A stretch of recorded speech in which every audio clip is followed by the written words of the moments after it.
over everything. I'm just trying to put the Father over everything. I'm just trying to put the Father over everything. I'm just trying to put the Father over everything. He destroys.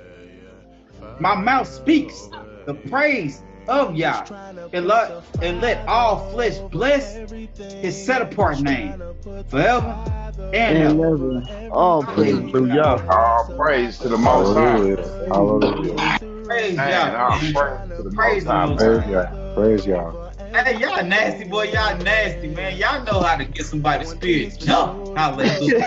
All praise. Hallelujah, man. I'm telling you, man. Selling they soul, liquor and dope. Letting go of the rope, young and the old, slippery slope. Proverbs 1 and 24 is the cause of our woes. We don't even know. So many in the city like a father. Ain't no winning till we turn back to the Father. No quitting, remain willing to go harder for the Abba. You got good people out there. You still got to follow the commandments. The money come with problems and we got no way to solve them. If you got it, then you got them. Best believe that, bro. Open up the Bible, you will find yourself And inside this it. is the message which we have heard from him and announced to you, that Elohim is light, and in him is no darkness at all. In the scriptures, love, life, and put the Father over everything. I'm just trying to. I was thinking we actually, since you said that, I was looking at Psalm 66, and that's what is going on. Just trying to put the Father over everything, yeah. Father over everything. I'm just trying to put the Father over everything. Could care less about the power. You could keep the rings. I'm just trying to put the Father over. That's when that lust kick in, man. You always got to be dealing with that fight, that daily flesh fight every day. Every Every day. day. Rules look strange to Americans. They ain't used to seeing Torah keeping people with no Satan in them. Some of us only keep I was able to connect to one of our elders in Africa of the Limba tribe. Till we discover the truth in that days, we be doing something different. We follow the Abba to the T with no permission. Wrestling for blessings like he called, we on a mission. Fully understanding we're the vehicle to bring the truth to others while maintaining that Yahuwah is the engine. I don't think you heard me, I said Yah must be the engine. The Messiah came in his name, he is on one accord with him. In this land of kid, I'm always second guess doctrine that's polytheistic and not keeping the Father central. I'm just trying to put the Father over everything. I'm just trying to put the Father over everything. Could care less about the I don't think the Most High made a mistake. That's how I look at it. He knew what was going on. He knew what he was going to do. He knew how it was going to play out. You know what I'm saying? He declared the end from the beginning. So if it went like that, it meant to go that way. Less about the power, you could keep the rings. I'm just trying to put the Father over everything, yeah. Father over everything. Father over everything. Power, you could keep the rings. Father over everything, yeah.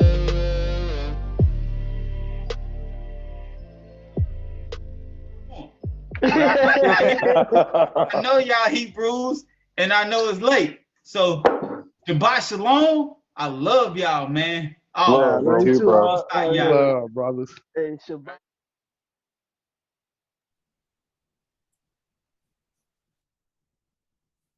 All praises. That's what it do. All praises. All right. Hey, Psalm 97. right. Yahuwah shall reign. The earth rejoices. Many isles are glad. Clouds and darkness are all around him. Righteousness and right ruling are the foundation of his throne. Fire goes before him and burns up his adversaries round about. His lightnings shall light the world. The earth shall see and tremble. The mountains shall melt like wax before the face of Yahuwah, before the face of the master of all the earth. The heavens shall declare his righteousness, and all the peoples shall see his esteem. All are put to shame who serve carved images, those boasting of matters of naught. Bow yourselves to him, all you mighty ones. Zion shall hear and be glad. The daughters of Yahudah rejoice because your right rulings, O Yah. For you, Yahuwah, are the most high over all the earth. You shall be greatly exalted over all mighty ones. You who love Yahuwah hate evil. He guards the lives of his loving committed ones. He delivers them out of the hand of the wrong. Light is sown for the righteous and gladness for the upright in heart. Rejoice in Yahuwah, you righteous, and give thanks at the remembrance of his set apartness. Hallelujah, praise Yah. Hallelujah. Praise to the Most High. Oh, So praise. yeah, so last week we dealt with loving thy neighbor as thyself. You know, maybe this one should have been first, you know. That first and greatest command, love the Most High with all your heart, soul, and mind. That comes with a lot. And we're going to ask this question again. Are we loving the Most High with all our heart, soul, and mind? Same thing. Same thing. So, It's a big we're question, gonna man. start. You said what? That's a big question. That's a big question. Big question. And I'm pretty sure we're gonna deal with some scripts that's gonna have us examine ourselves asking that question, right? Oh yeah, for sure. You know, if you got, you know, ain't got that much today. So if you got something you want to add, feel free. You know, but we still need that conversation going. So we're gonna start in Matthew 22, verse 34 to 40.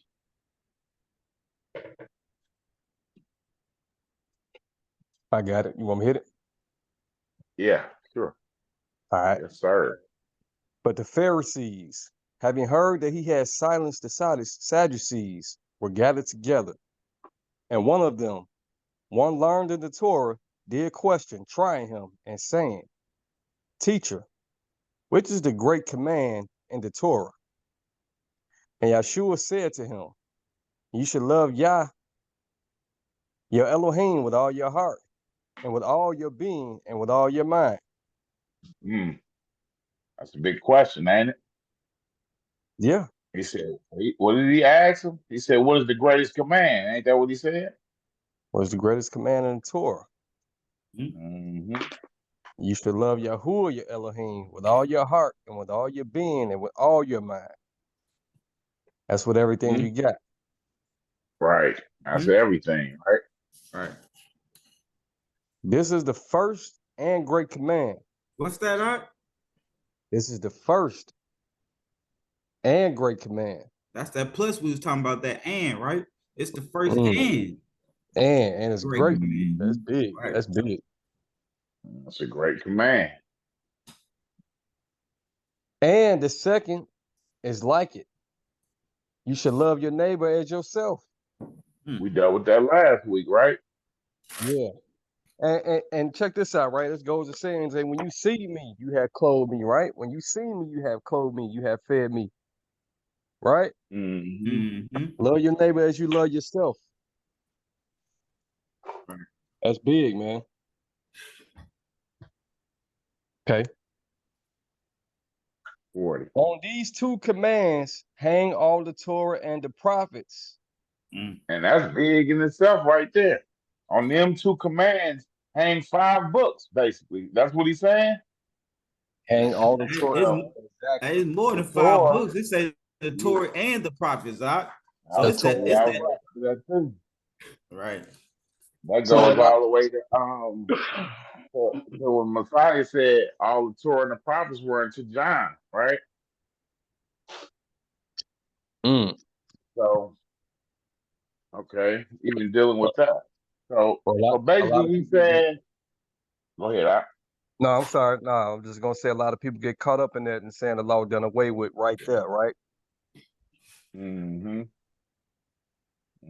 bad. So basically, you know, he said the greatest is to love the Most High with all your heart and with all your being and with all your mind. So saying that, we're gonna go to Exodus. You know, the first 4 commands deal with loving the Most High, right? And then the next 6 deal with loving your neighbor as yourself, basically. You know, a lot of people want to say first 5 and 5, but I say it's 4 and 6 because that 5th commandment is honor your mother and your father. That's just like loving your neighbor. But at the same time, you can also say, when he say honor your mother and father, he could be talking about himself too. You know, in the same sense, kind of. You could say that. You could say that. But we're gonna deal with the first 4. Okay. Okay. Exodus chapter 20, 1 through 3. And Elohim spoke all these words, saying, I am Yahuwah your Elohim, who brought you out of the land of Mizraim, out of the house of slavery. You have no other mighty ones against my face. That's the first command, right? That's what he said. And that's loving the Most High with all your heart, all your being, all your mind, right? That he told you. You feel me? Because if you put another mighty one before, just like he told you, you can't serve the Most High and Mammon, right? Because you're gonna hate, you're gonna love one and despise the other. You know what I'm saying? So that's why you can't put no other mighty one before his face. Because regardless of the situation, you're gonna love one and despise the other one. That's why you got to give them everything. Right. And he said, have no other mighty ones before his face. All right. Hebrews chapter 11. We're going to read 1 to 3, and then we're going to jump to 6. Okay. And the belief is the substance of what is expected, the proof of what is not seen. Right. Have anybody seen the Father? No, sir. No. No. Okay. For by this, the elders. You good? Go ahead. No, you good. No, I just asking that one question. Ain't nobody seen the Father. No, but we can prove that he existed, right? That he exists. Because we believe that, right? Right. And the belief, I'm going to hit that one more time. And the belief is the substance of what is expected, the proof of what is not seen. For by this the elders obtain witness. By belief, we understand that the ages were prepared by the word of Elohim. So what is seen, what is seen was not made of what is visible. Right. You know, we can't see what made the sun, though, right? We can't see what made that. Nothing like that. All right, jump down to 6. Okay. But without belief, it is impossible to please him. For he who comes to Elohim has to believe that he is. Right. And that's what the Most High told him. He said, what he said, a higher, right? I am, right? You got to believe he is. That's right. I am. And that he is a rewarder of those who earnestly seek him. Right. So you got to believe that the Most High is in order to believe. Right. Because if you don't believe, right, he said it's impossible to please him. And that's our duty as servants of the Most High, right? To please him, right? He said, if you don't believe, it's impossible to please me. Come on. You'll just be walking around with no belief, right? You just be walking around just monkey seeing, monkey doing. That's what's out here, really, if you think about it, monkey see, monkey do, right? Yeah. Even going to church on Sunday, monkey see, monkey do, man. I'm gonna do what the pastor say or what he does, right? And that's why Mashiach say what he said about them Pharisees: do what they say, but not as they do. You know what I'm talking about? Not as they do. There you go. Right? And like you said, even the pastor, man, you know, you can make him your God, right? And people in some ways do. Yeah, they do. Yeah, they do. You we can go read this word to them verbatim. And they be, but my pastor said what the Most High say. You feel me? Exactly. Right. So if you obey your pastor more than the Most High did, who is your God? Right. So that's going back to that first commandment then that we just read, right? You have no other mighty ones before my face. You making your pastor a mighty one, right? Right. Exactly. Right. It is Romans 6:16 speaking on that, Shad. 6:16. Do you not know that whom you present yourselves servants for obedience, you are servants of the one whom you obey, whether of sin to death, or of obedience to righteousness. Right. So if you serve, so if the word of the Most High say this or that, but you doing what Pastor Man say, then the Pastor Man is your God, right? Or that's who you've been obedient to. Or if you got this big old Bible in front of you, but you only read Paul's letters, then who you obey, right? You obeying Paul instead of the Most High, basically. So that's just like you use it, you let man be your God, basically. Is what he's saying. All right. So let's go to Jeremiah chapter 17. And we're gonna read 1 through 10.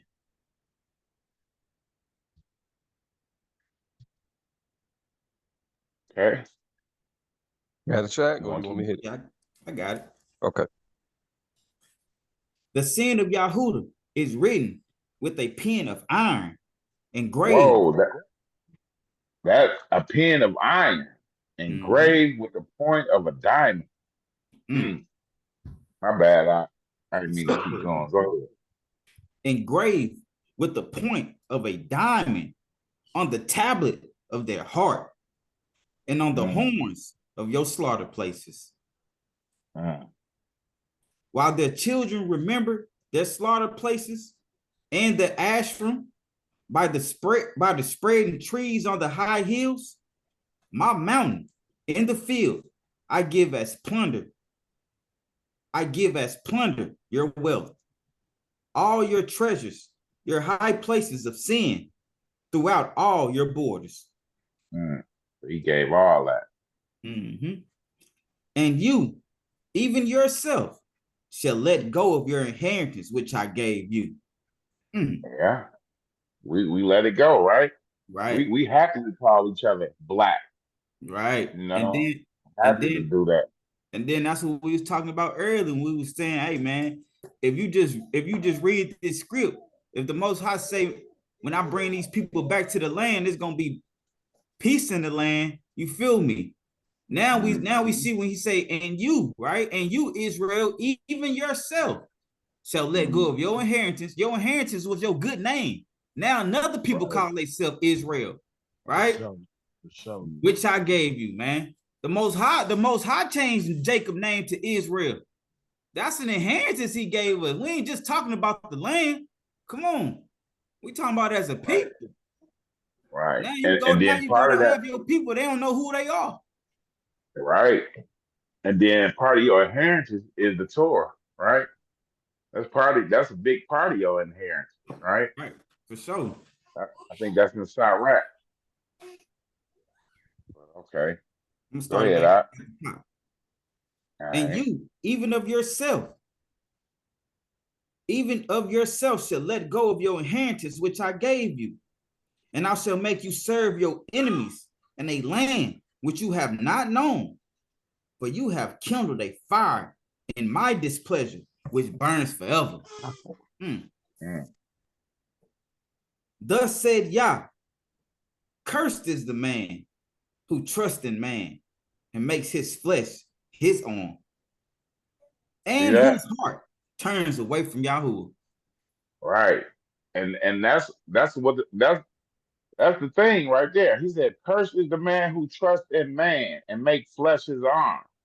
So that's what a lot of people do, even when you go into church Sunday, because you got that from a man, right? Even though you read in the script that they kept the Sabbath day or whatever. You know what I'm saying? It's the same thing, right?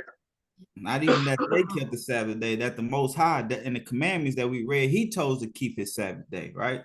Yeah, he told us to do it. I mean, And quiet as that's kept, part of brother. the Even a lot of people that's keeping the Shabbat do the exact same thing with they preacher head, huh? Yeah. Real talk. Mm-hmm. Like you said, curse is the man who trusts in man. Go ahead, Verse 6. For he shall be like a shrub in the desert.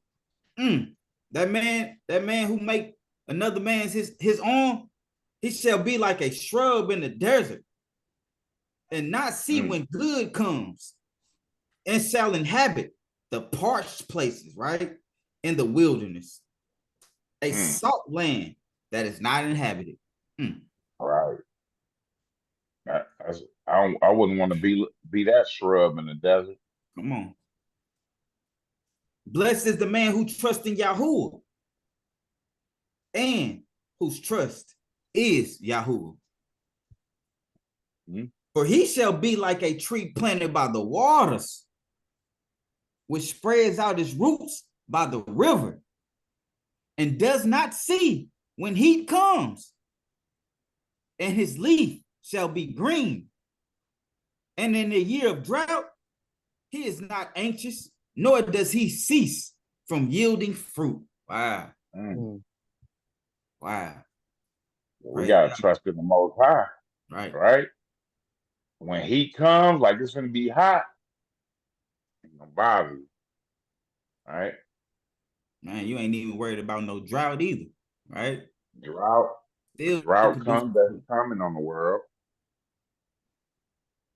You just gotta trust in the Most High. You know, you gotta have that faith as a mustard seed that He gonna take care of every little, even the big things. You know, but even the little bitty thing. Verse 9. The heart is crooked above all and desperately sick. Who shall know it? Who's gonna know that heart? Yahuwah, search the heart.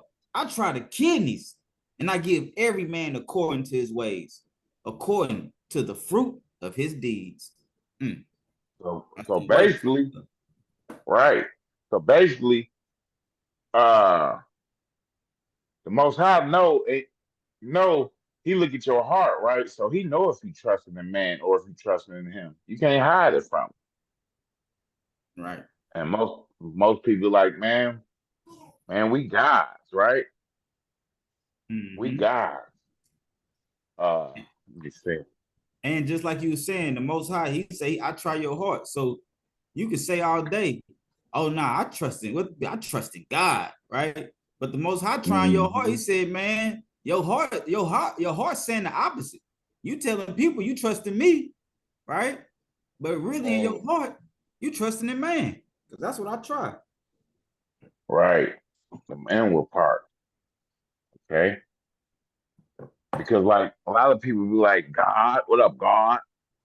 Yeah.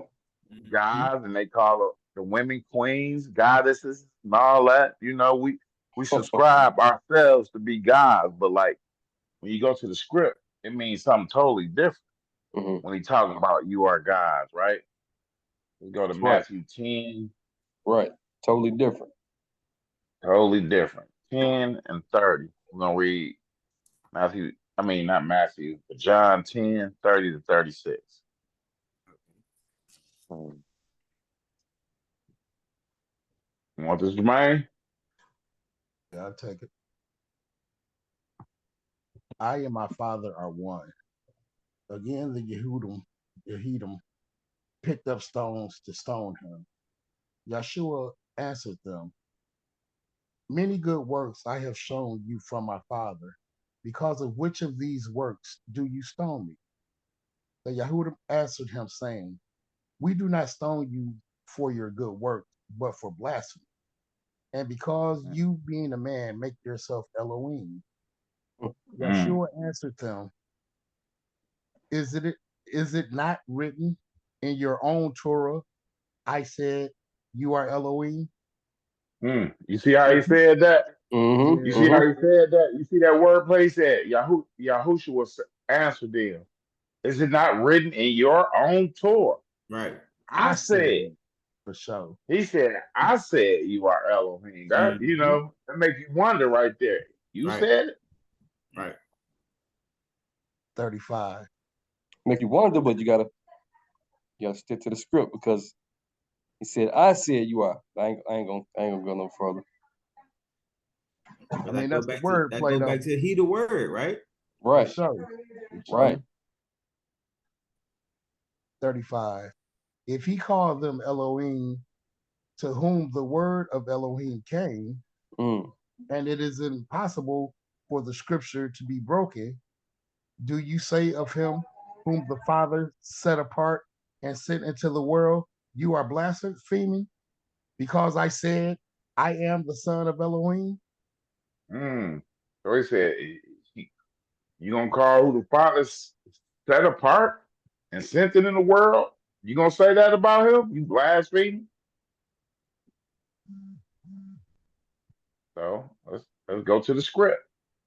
Let's see what the script's saying. Psalm 82. Psalm 82. You might as well just read the whole thing. Elohim standing in the congregation of El, he judged in the midst of the Elohim. You see that? You see that word play right there? He said Elohim stands in the congregation of El. Right. He judged in the midst. That ain't no small L, is it? That's a big L. So is that the Most High standing in the midst of Mashiach? That's what I'm saying, and he judges in the midst of Elohim, small Elohim, little guys, right? Right. 2. How long would you judge perversely and show partiality to the wrong?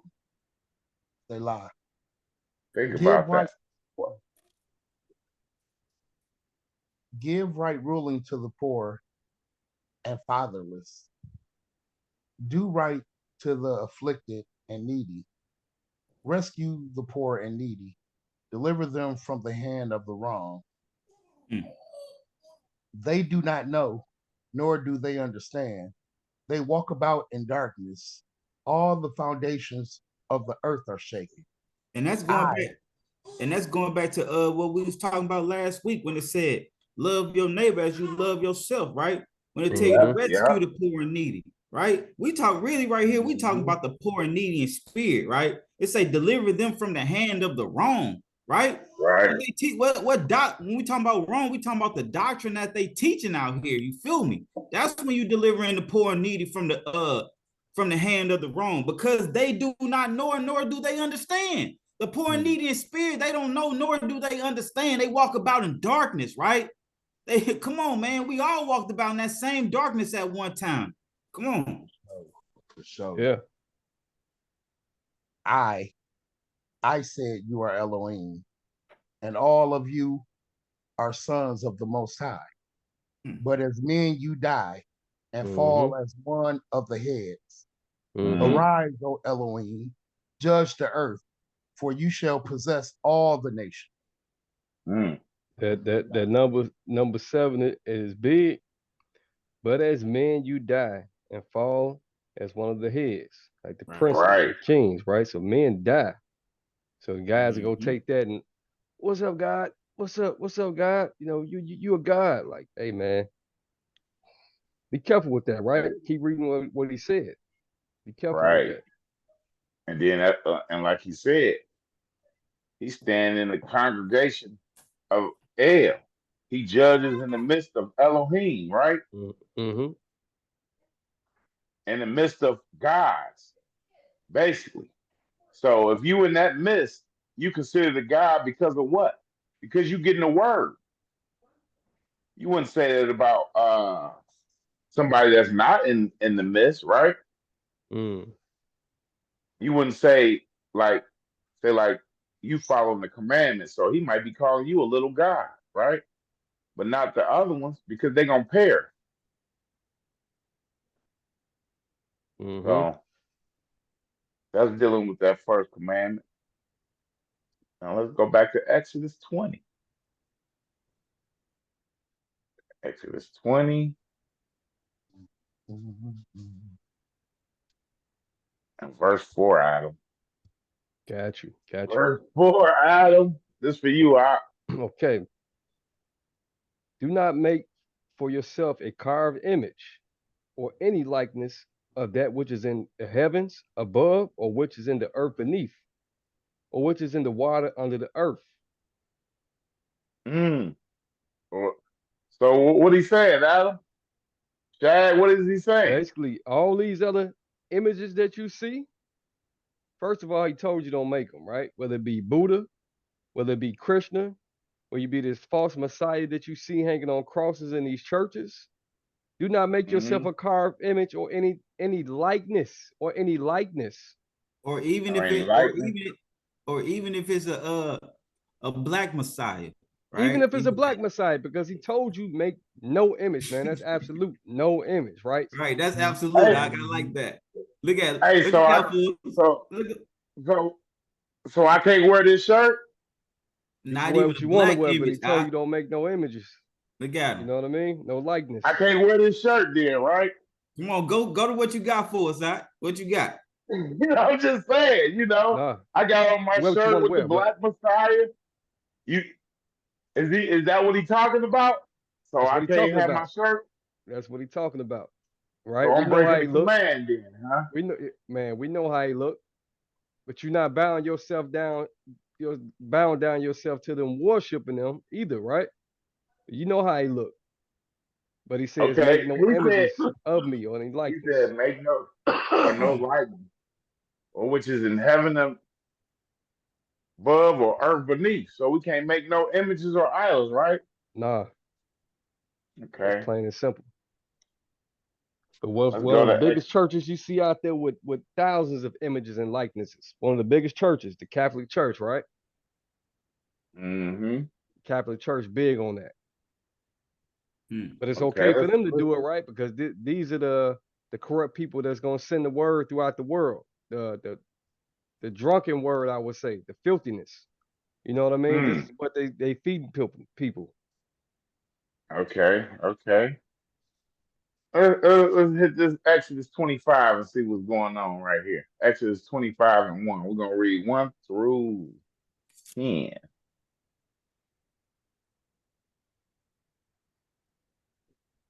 Oh, my bad. Let me get back to the screen share. That's what it is. Okay. We said, don't make you no images of nothing that's in the heaven above or on the earth beneath. Mm-hmm. But did the Most High do that? Let's look. Exodus 25 and 1. Okay. Yahuwah spoke to Moshe saying, oh, my bad. Go ahead. You got it out. Okay, I hit it. And Yahuwah spoke to Moshe, saying, speak to the children of Israel, that they take up a contribution for me. For everyone whose hearts move him, you shall take up my contribution. And this is the contribution which you take up from them: gold and silver and bronze, and blue and purple and scarlet material, and fine linen and goat's hair, and ram's skin dyed red, and fine leather, and acacia wood, oil for the light, spices for the anointing oil, and for the sweet incense, shoham stones and stones to be set in the shoulder garment and in the breastplate. And they shall make me a set apart place, and I shall dwell in their midst. So Most High said, y'all gonna make me with all this stuff I'm collecting, y'all gonna make me a set apart place. According to all that I show you, the pattern of the dwelling place and the pattern of all its furnishings, make it exactly so. And They shall make an ark of acacia wood, 2.5 cubits long, 1.5 cubits wide, 1.5 cubits high. And you should overlay it. Oh, 10 through 10. Okay. Yeah, we you know, this when he said he making an ark, right? He making an ark. Jump down to 16. And into the ark you shall put the witness, which I give you. Right? Right. Putting the commandments in there. Jump down to 18 and 21. Let's see what he put on top of the ark. And you shall make 2 cherubims of gold. 2 what? Cherubims of gold. Them idols? Not He at said all. don't make no. He said don't make no image or idol or nothing. But why is he telling? But why is he telling him to do this? Because he told them to do that. This is the Ark of the Covenant. 2 cherubims of gold, right? The cherubim angels. Right. He told them to do that. But you ain't gonna see no other way or anything like this in earth like it.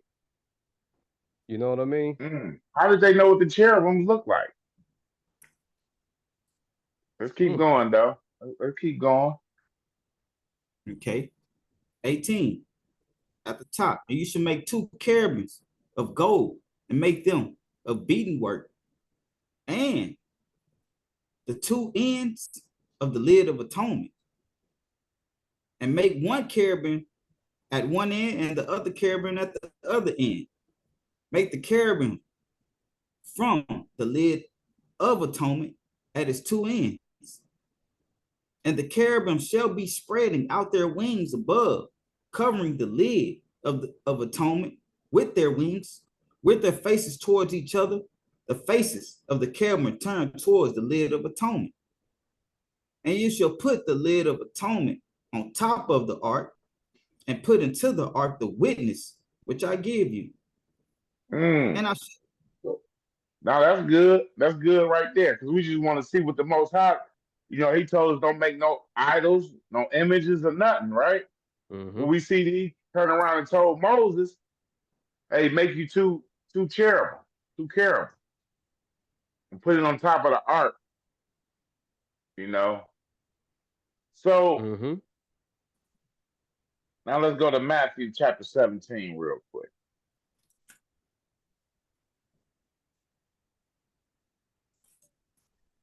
Matthew 17, 1 through 4.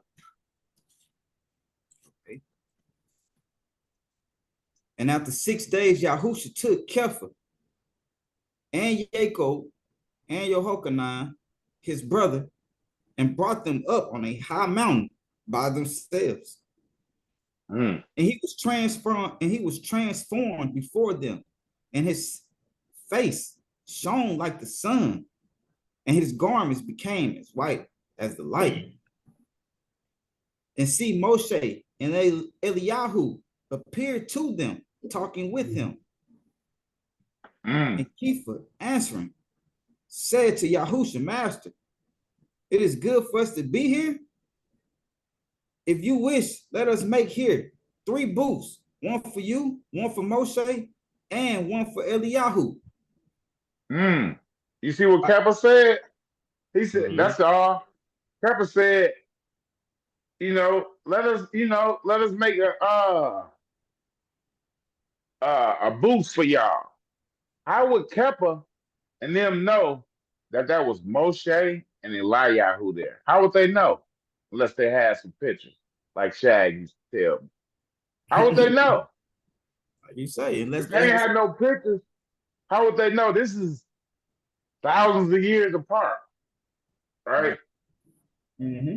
How would they know unless they had pictures of them, right? See, the thing is, we take that scripture and Exodus 20, you can't have no images, no idols, none. He had to make a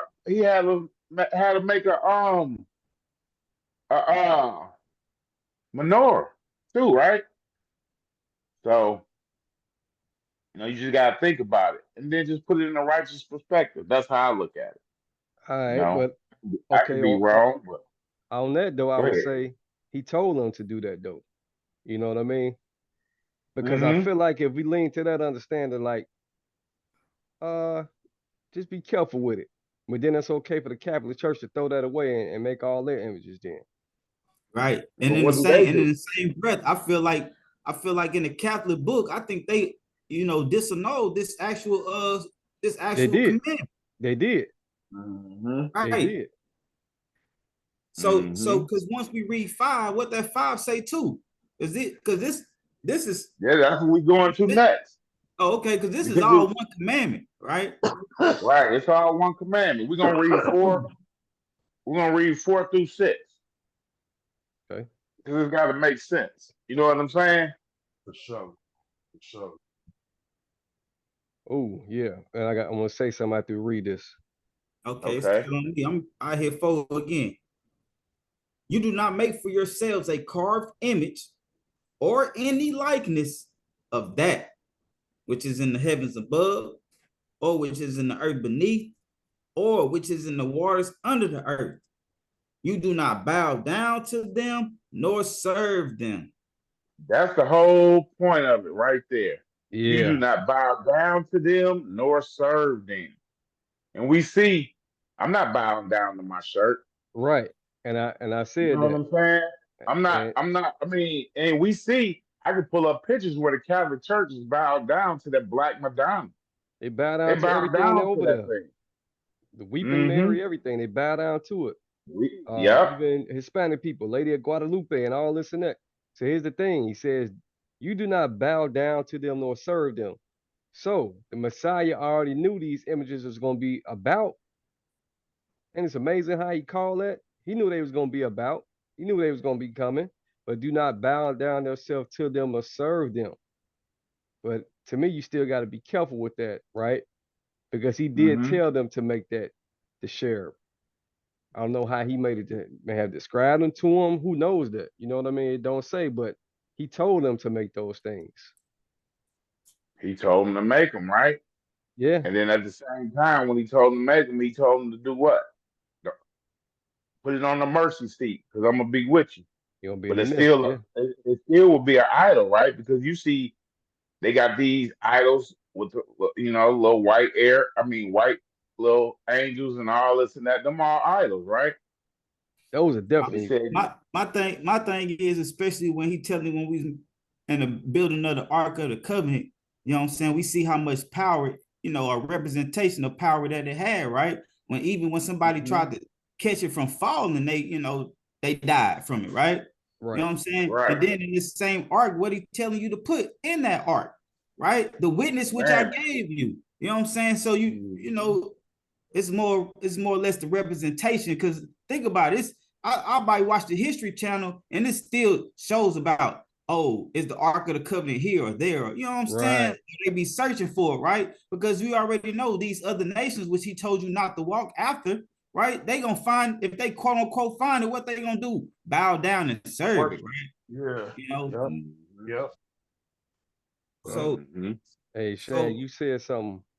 Go ahead. It just goes to show you though how much power is in that ark. Every other idol that's made there's no power in that thing, man. Right. There's no power in them. Right. Ain't no life in them. Not at all. Okay. Verse 5, you do not bow down to them nor serve them, for I, Yahuwah, your Elohim, am a jealous El, visiting the crookedness of the fathers on the children to the 3rd and 4th generation of those who hate me, but showing loving commitment to thousands, to those who love me and guard my commands. Right. So you know how many times I read this? And then it just hit me just now. He said, visiting the crookedness of the fathers of the generation to the 3rd and 4th generations. Right. The crookedness. He's jealous, man. I'm coming back, and I'm gonna get you for all this crookedness. Right.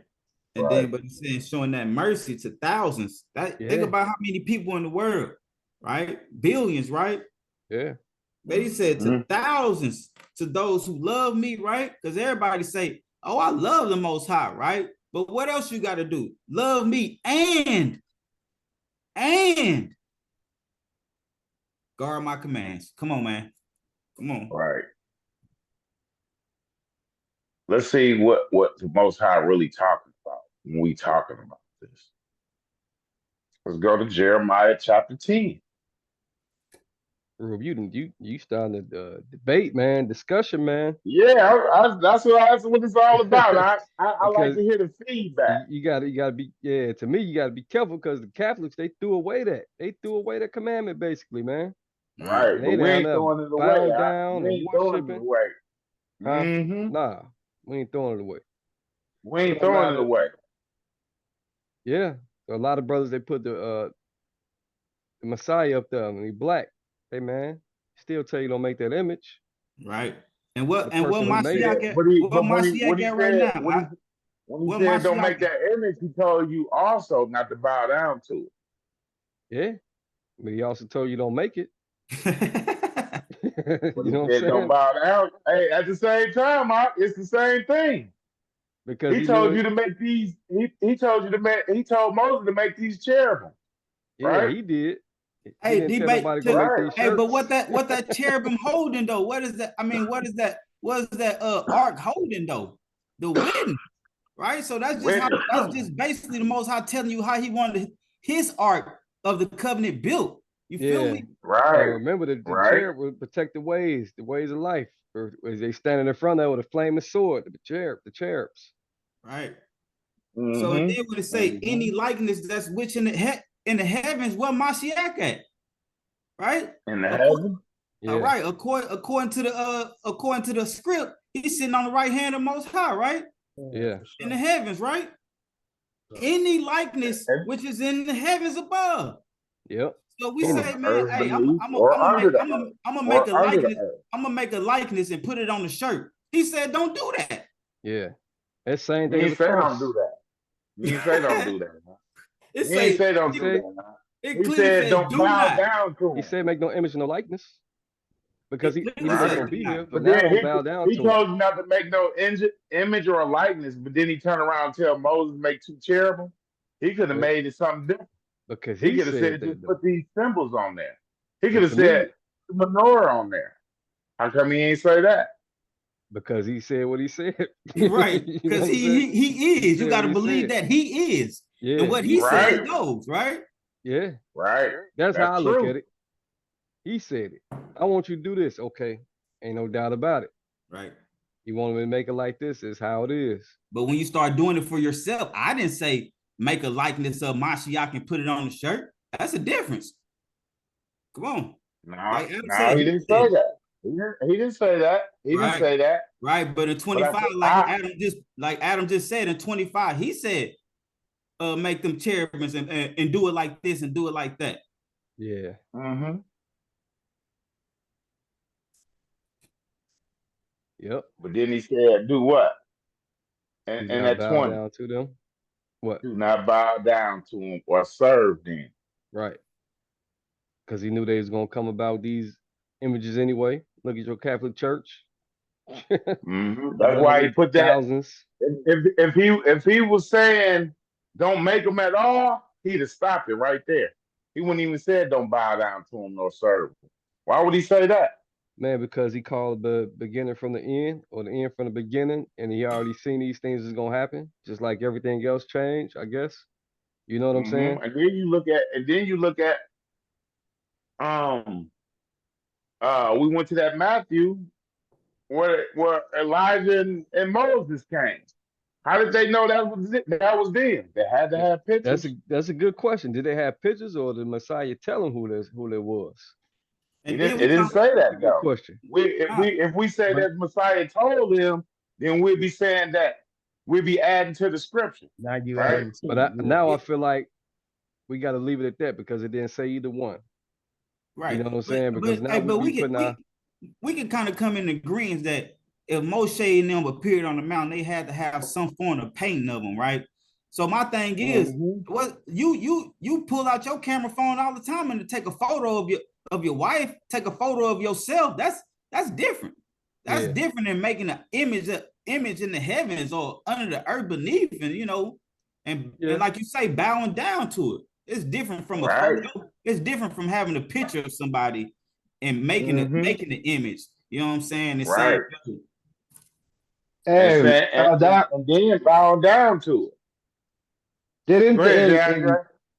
Sorry, excuse me. I think it's in Kings somewhere where that, again, now forgive me if I can't remember it all. I think it's in Kings somewhere where Israel, one of the last kings, had, or it was, I forgot what it was, but it's somewhere in Kings where they had made a image, and then the dude was like, yo, I'm gonna make this image and get me a Levite. And he asked this dude from the tribe of Dan to be the Levite, but Dan is not a Levite. So then these other Israelites said, you know what? I want this dude from Dan to be our, and so they stole him. But the whole thing about it is they stole the image that he made and then took the priest. So I don't know if that is what we're talking about, but I feel like that in any image, whether it's above and below of the earth or in the sky, we're not supposed to be doing that. But I don't know, because I think the main thing is down to it. That's what I get from it. I get that we shouldn't be bow down to nothing. It's not. I agree with you. You're not supposed to bow down to it, but you're not supposed to make it either.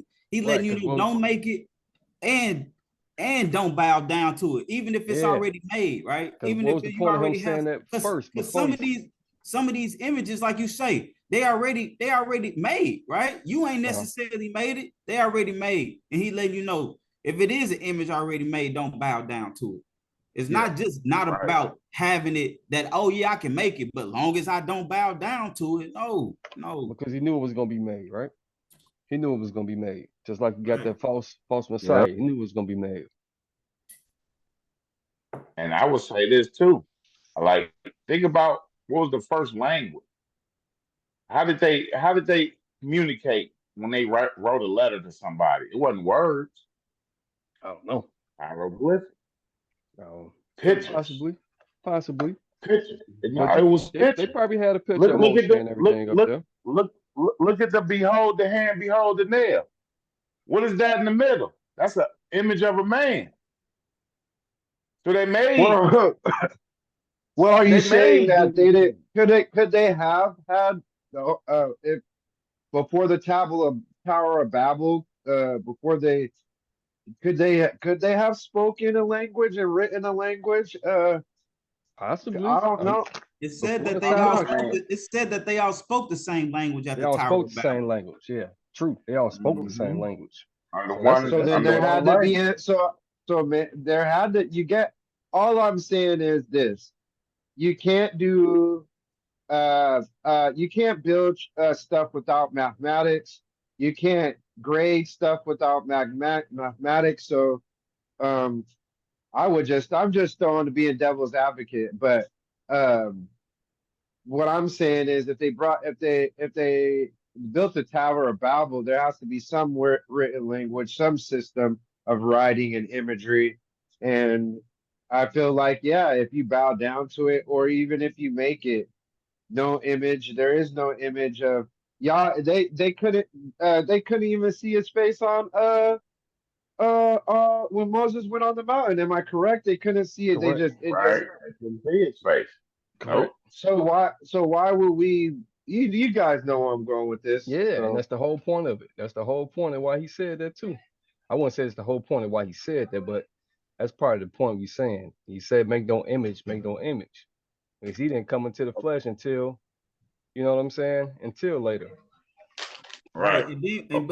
But I don't want to, get because we starting to talk about pictures and we talking about writings now. When it says you do not make any carved image or any likeness. Likeness mean how you look. So if you got a shirt and you say this is the Mashiach, this is how he look, again, or any likeness, right? Yeah. Keep going. What else to say? Yeah. In any likeness which is in the heavens above, where Mashiach is, or which is in the earth beneath, or which is in the waters under the earth. Right? We ain't making nothing like this. And then he's telling you, you do not bow down to them nor serve them. So that means, if originally you didn't make it, somebody else might have made it. And he letting you know you don't bow down to serve none of that either, right? Because right now he already told you you do not make it. So hey, I ain't make it. So how is it out here? How is it even present for me to bow down and serve it if I did not make it? Right? I mean, it was already made by somebody else's hands, and then he's telling you not to bow down and serve that image that was already made by another man's hands. Let me ask y'all a question. So we say anything under the water is under the earth too, right? Y'all ever see people make all these so-called leviathans and stuff like that? Or is leviathan and stuff like that? When they go up, same thing too. That's the same thing. Because we don't know exactly how the leviathan like looks. You said, when people be have on their bumper stickers or on the back of their cars, they have a picture of the fish or something like that. Right. And they talking about this representation of Mashiach or whatever they say the meaning of it is. Yeah, representation that they got. Right. So then saying that too, look at what Putin just did. That probably woke some people up, saying that all the Israelites was black back in the day. You know what's crazy though about that, Rube? Here's my thing with that. I think a lot of people knew that already too, right? I don't even know the exact date or time when Putin actually put that out. It's just the internet stirs things up, man, big time. You know what I'm saying? They had it over there, no doubt, yeah. But I think a lot of people already knew, and then once the internet started catching fire, then people start grasping on to it. Monkey see, monkey. How many people was holding on to that white image, that Caesar Borgia or whatever?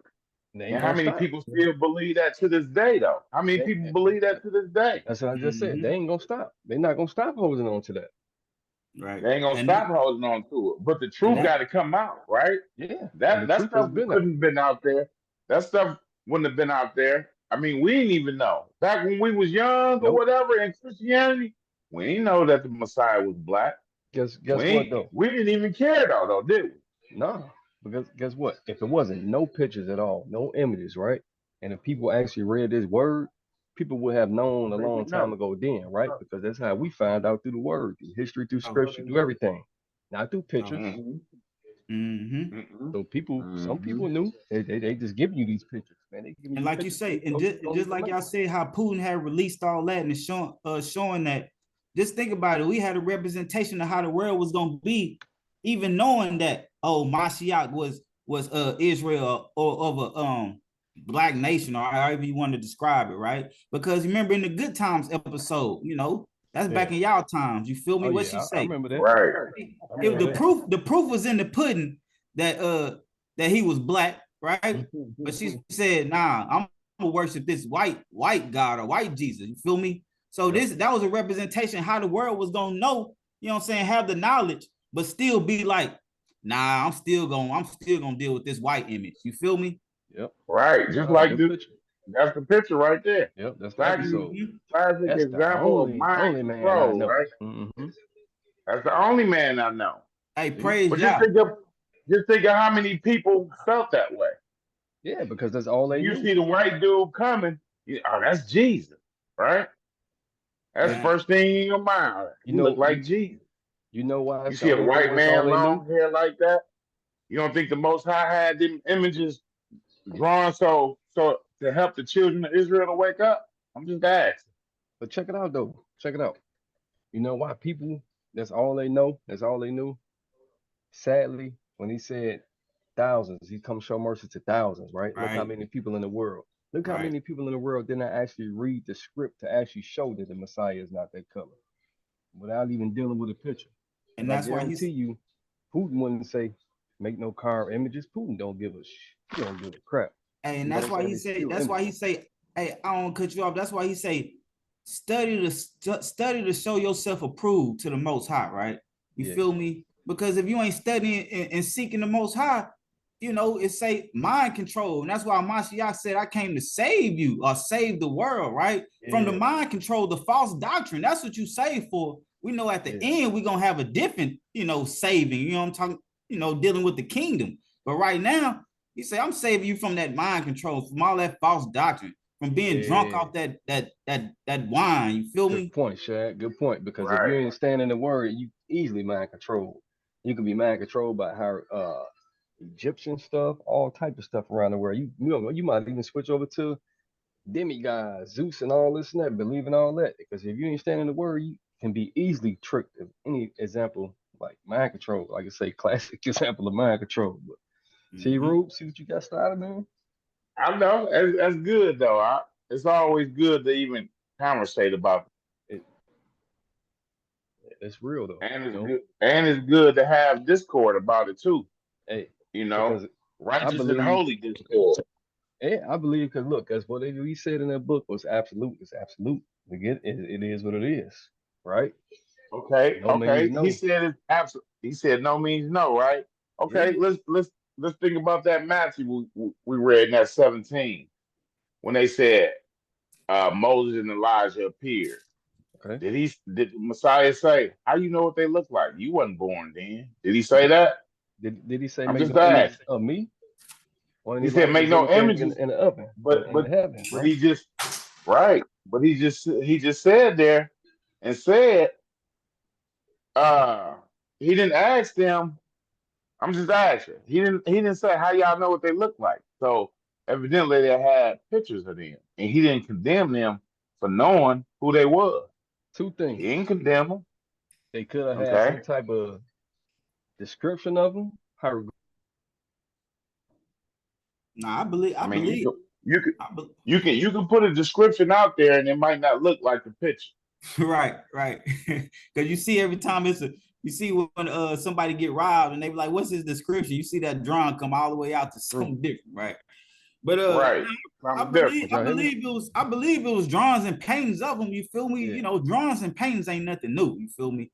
I broke up for a second. Did y'all hear what I said? What'd you say? I said two things. Yeah, we heard you. Okay. I think we heard you. Go ahead and say it again. I said two things. He could have told them who they were, or they could have had some type of description or picture or carving or something. You know what I'm saying? Oh yeah, that's why I said that. Like, even somebody telling you how somebody look, it don't come out the same. Right. Yeah. I mean, actually, at the end of the day, though, we don't know. Yeah, and even if they had those pictures or whatever, they may have been bound down themselves to them. Who knows? But you shouldn't. You can't be. Because, man, let us make a point. No, you can't. You're not supposed to. That's the whole point of it. Not bowing down or serving them. It's like the angel said, man, hold on, get up. I'm your brother too. You don't bow down to me. You know what I'm saying? Mm-hmm. That was the angel said, right? But they knew what the angels looked like. And the most of them had to know what they looked like for him to draw care of them. They had to know what these things looked like. You know, it had to be some kind of pictures or something somebody left, you know, hieroglyphics or however they did it for them to be like, oh, okay, that's what he looked like. Not to say like, oh, this is God. Even with all that, the fact that we don't know, I mean, they could have had a dream, anything. If that's the case, man. Possibility, right? You know, hey, what boys say? Another topic for another time. Now they just make you think though, right? That make you think though. It could have been a dream. It could have been a dream. Who knows, man? The fact of the matter is, we don't know. We don't know. Yep. He have his own way of showing people and everything. I don't want to, you know, water it down because we still talking about mighty ones. So when we watering it down, when we start talking about Moshe and Eliyahu, these aren't mighty ones. We talking about mighty ones right now. True. That's what we talking about when he's talking about don't make no carved images or any likeness. We talking about mighty ones. Because if that's the case, we can't even be taking pictures of our families and stuff like that. Right. But do we got it? See? All right, man. Let's go back and read that. Let's go back and read that commandment again. Okay. Can we do that? So we'll have to start back at verse 3 then, because again, we talking about mighty ones here. Because that's something Marvin always talk about. We shouldn't be taking no pictures at all, right? So, but I don't know. Let me read that again. You did not. So basically, when he tell you have no mighty ones against my face, that's what he letting you know. The mighty ones, right? We ain't Go mighty ahead. ones Right. against my face. All right. Let's scroll down to 4. You do not make for yourself a carved image, or any likeness that is which is in the heavens or above. So taking pictures of your family and stuff like that, we are no likeness of anything that's in the heavens, is it? Or we are No. in the Most High's image, but I don't know. In the heavens that is above, or which is in the earth beneath, or which is in the waters under the earth. So I think those two different things right there. Like families of pictures of family members and stuff like that. You know what I'm saying? We don't bow down to them and worship them. Although some people No, we don't. Hell, man, look at King Jong-un. Some people Yeah, do. yeah, you do. You can say that because they worship their ancestors, right? Yeah. They, Look at a King lot of people Jong-un. worship their ancestors. You know, you gotta But have a like picture in the when house. this might be just me reading it, but when I'm reading this, he telling me don't make nothing and bow down to it. Right. He like you can make an image or an idol, but don't bow down to it, basically, So because you that's said what the that nations was do.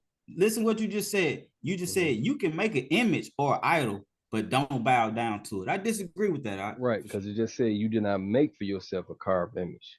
Right. But you Right. just said you can make an image or idol, but don't bow down to it. I disagree with that. Okay, you can make an image. Okay, say like you make an image, right?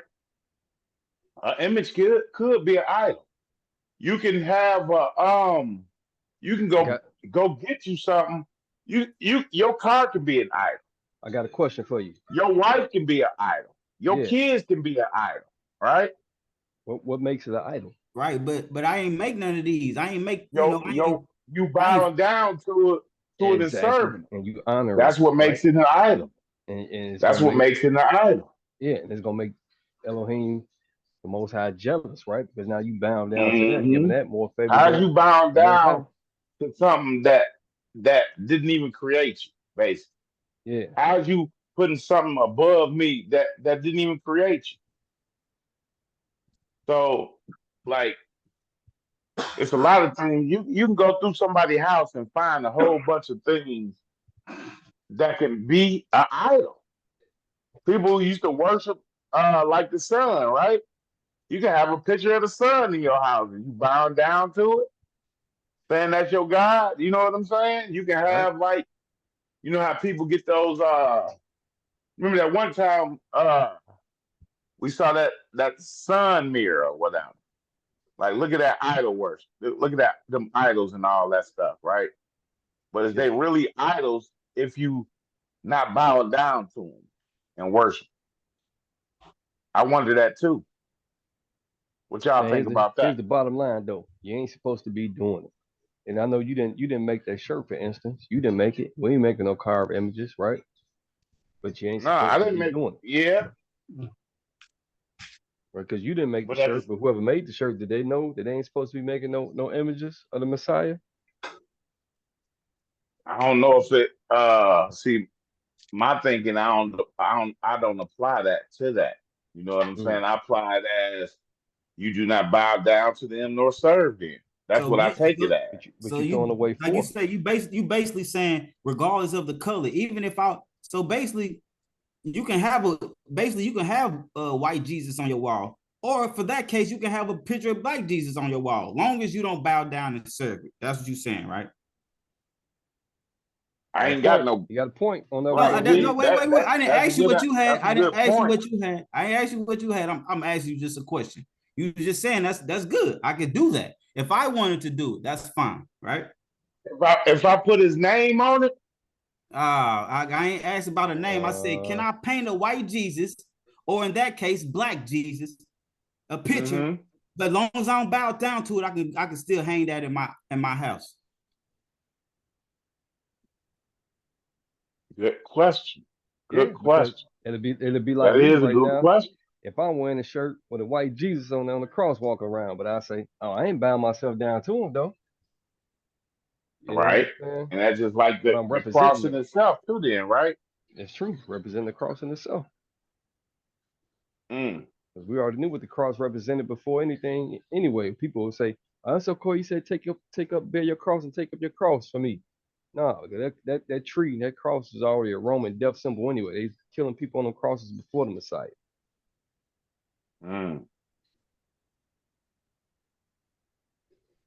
Okay. Yeah, man. Make you think. So hey man, do you think the Catholics talked among themselves at one of them Council of Nicaea and probably said, let's just throw away the fourth commandment. Let's just throw it away. We just keep making our images and everything. They basically did, right? I guarantee they ain't had no debate like we doing now. Nah, they probably didn't. Probably The didn't. reason they just threw it away. They ain't So gonna let's continue this. Okay. Go ahead. Now, I just said let's continue this conversation as we read. Okay. Jeremiah 10, 1 through 16.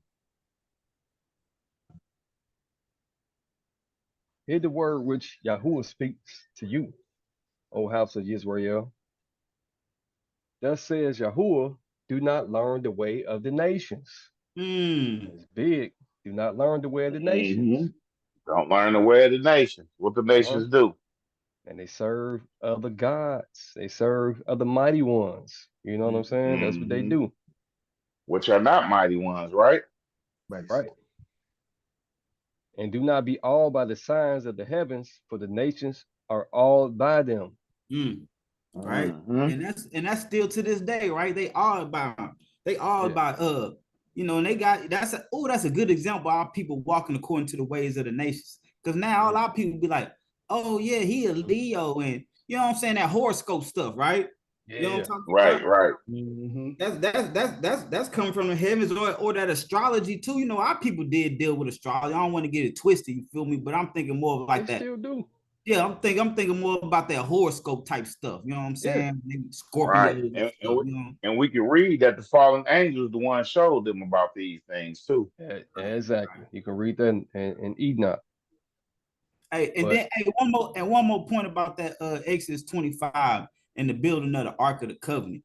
And that's what one thing Most High can tell them how to craft the Ark of the Covenant, right? Because that's holding the 10 words. What his finger wrote, what his finger actually touched and wrote is holding the Ark of the Covenant is holding these. So of course he gonna say, hey, yeah, and build it like this, because what I wrote with my finger is what's inside, man. Ooh, come on. And that's big. So now you got me thinking, and you got the two cherubs on them, and you go back in Genesis, remember the cherub is protecting the way of life. Right. And now they protecting that what?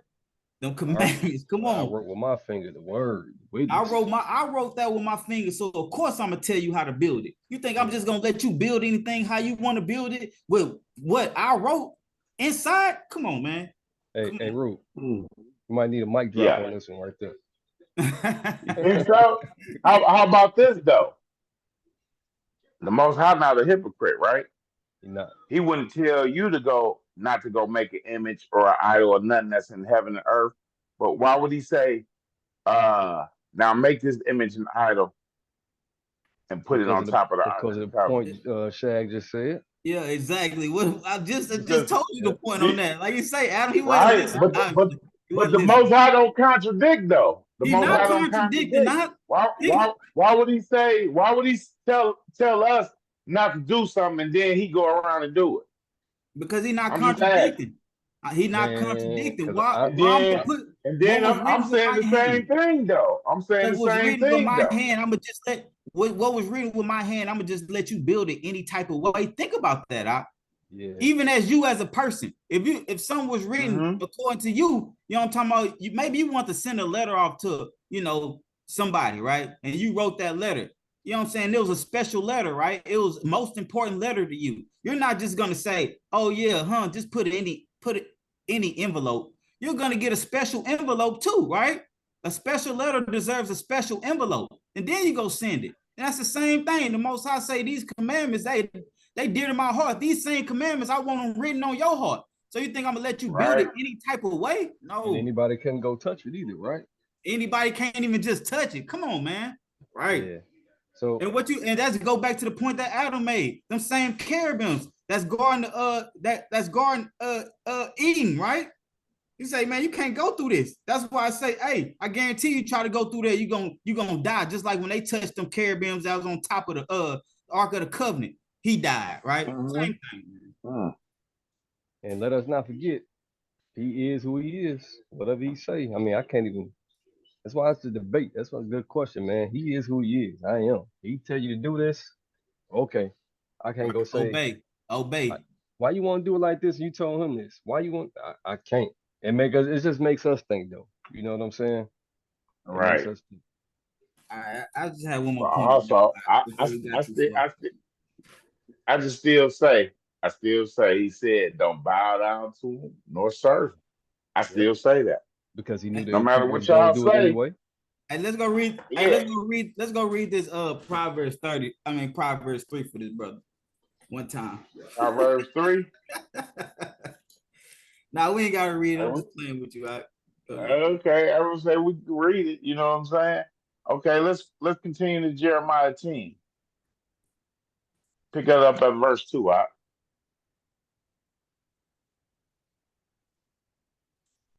Thus says Yahuwah. Okay. Do not learn the way of the nations. Do not be awed by the signs of the nations, for the nations are awed by them. For the laws of these peoples are worthless. Worthless. The laws of these people are worthless. Right. For one cuts a tree from the forest, work the hands of a craftsman with a cutting tool. They beautify it with silver and gold.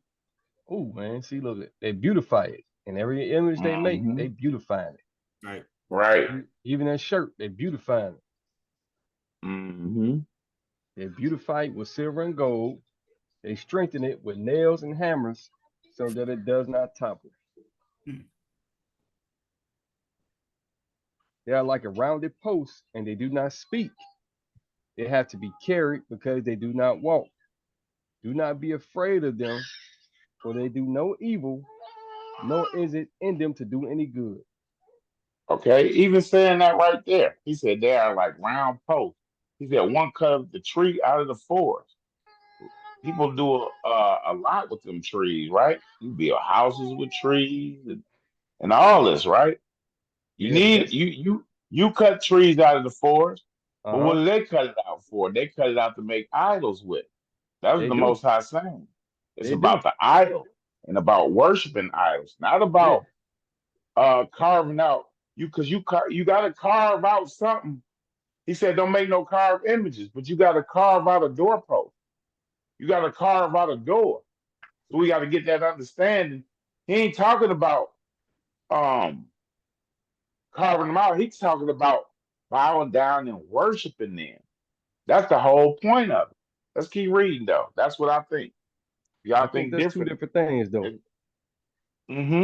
I think it is two different things. One thing is cutting the tree and decking it. Like when you cut the wood, you gotta paint your house. So you gotta deck your house to make it look good. Right. So again, that's why Adam's saying it's two different things, because basically now you're saying we can carve out the tree and deck it out as long as we don't bow down to it. So now I can go get a Christmas tree and put it up, deck it out, as long as I don't bow down to it. No, that's what Adam's saying when he's saying it's two different things, right, Adam? Yeah, because when you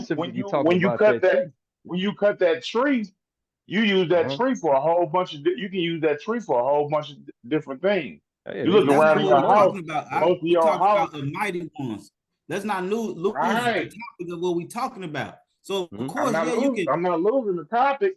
I'm still on the same topic, but I'm just making a different point about the same thing. Like, like you said, don't be dismayed like the heathen are dismayed at the signs of heaven. You can look at the heavens. You can look at the stars in the sun, be like, man, look, Most High made that. Who can make something like that? Most High works are great, but the heathen to look at it and be like, man, that's God. I'm finna worship. That's the difference. Yeah, on that part, that's a difference because that's what they do. They be all by the signs. They be all by the signs. Like people say, I'm gonna praise the creation, not the creator. You know what I'm saying? I'm gonna look at these clouds and praise out of these clouds. Look at this. Mother Goddess, Mother Earth, and all this. You know what I'm saying? Right. Not to get off track, but that's that's what they do though. So it's again, that's the difference, because when you look at the clouds and the stars and all that, they didn't make that, right? Nor did any man make that, right? Right. Right. You know, they didn't make, so it's different when they looking at that and being all to, if they're drawing it or putting it on a photo, you know what I'm talking about, and being like, oh yeah, since I worship the stars, I'm gonna draw the stars, and you know that's because it said don't make any likeness, or you know, that's what we was dealing with. Yeah. And saying that's a mighty one, you know. Man, it's a good discussion, man. Because at the end of the day, I'm gonna just say no. He said no. He said no. It's in the book. He said no. You know what I mean? Okay. You gotta have discernment on some things, but I don't know. He said no. He said no. I'm go with the no too. It say do not. And when he said no, he said don't bow down and serve. I'm gonna say that. Because you know why he said that? Because he knew they was gonna make him anyway. He's gonna make them anyway, just like we hard here. Yeah, he said don't bow down and serve him.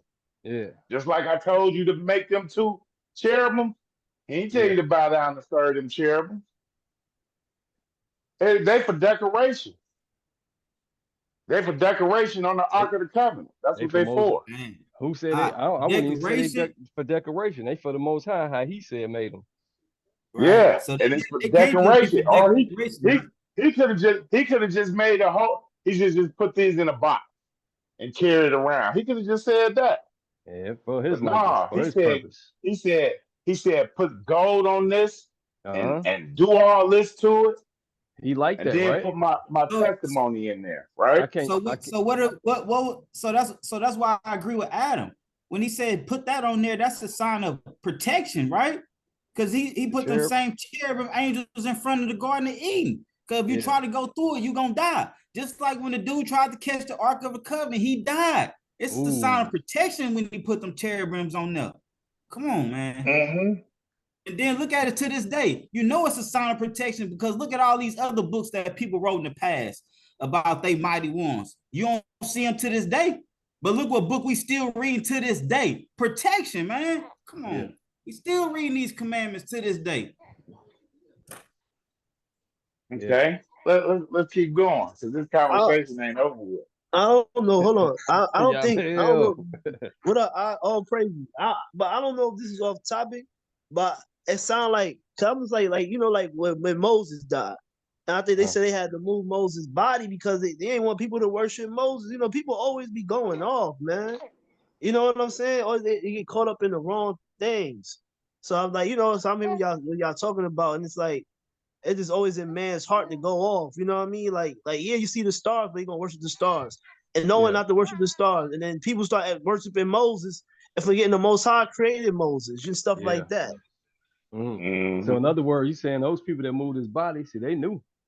They gonna start worshiping him. You can't do that. Right. You can't bow down to him. So they knew we're gonna move him. Hey, Shabbat Shalom, y'all, man. Hey, you need to just come in and catch up next time. He talk about, I think I know. Hey, just come in and catch up. Listen, that's what, you know, I know people always get caught up, man, worshiping them idols and making things idols when they shouldn't make it an idol. And I know, exactly. Yeah, and that's why they moved Moses' body, because they knew that they were gonna make Moses an idol. Hey, that's why I told you to catch up, because I knew you was gonna fall victim for Big I being like, that's right. That's he said don't bow down. He said don't bow down and worship him, huh? He made stars, sun, all that. Don't bow down and worship him. Yeah. Dang, man. That's why he told you not to do it, right? Because he carved out mountains. Right. He carved out all these things. He created man, right? Yeah. He ain't tell you to worship man. Right. So some people same thing. Again, we made that this image, so we gonna create. And that's when I'll go back to my original question. So basically, like you say, I can make me an image of a white Jesus or a black Jesus. I could put it on my wall. Long as I don't bow down to it. That's gonna be my stance on that. Straight up. Yep. So let's keep rolling.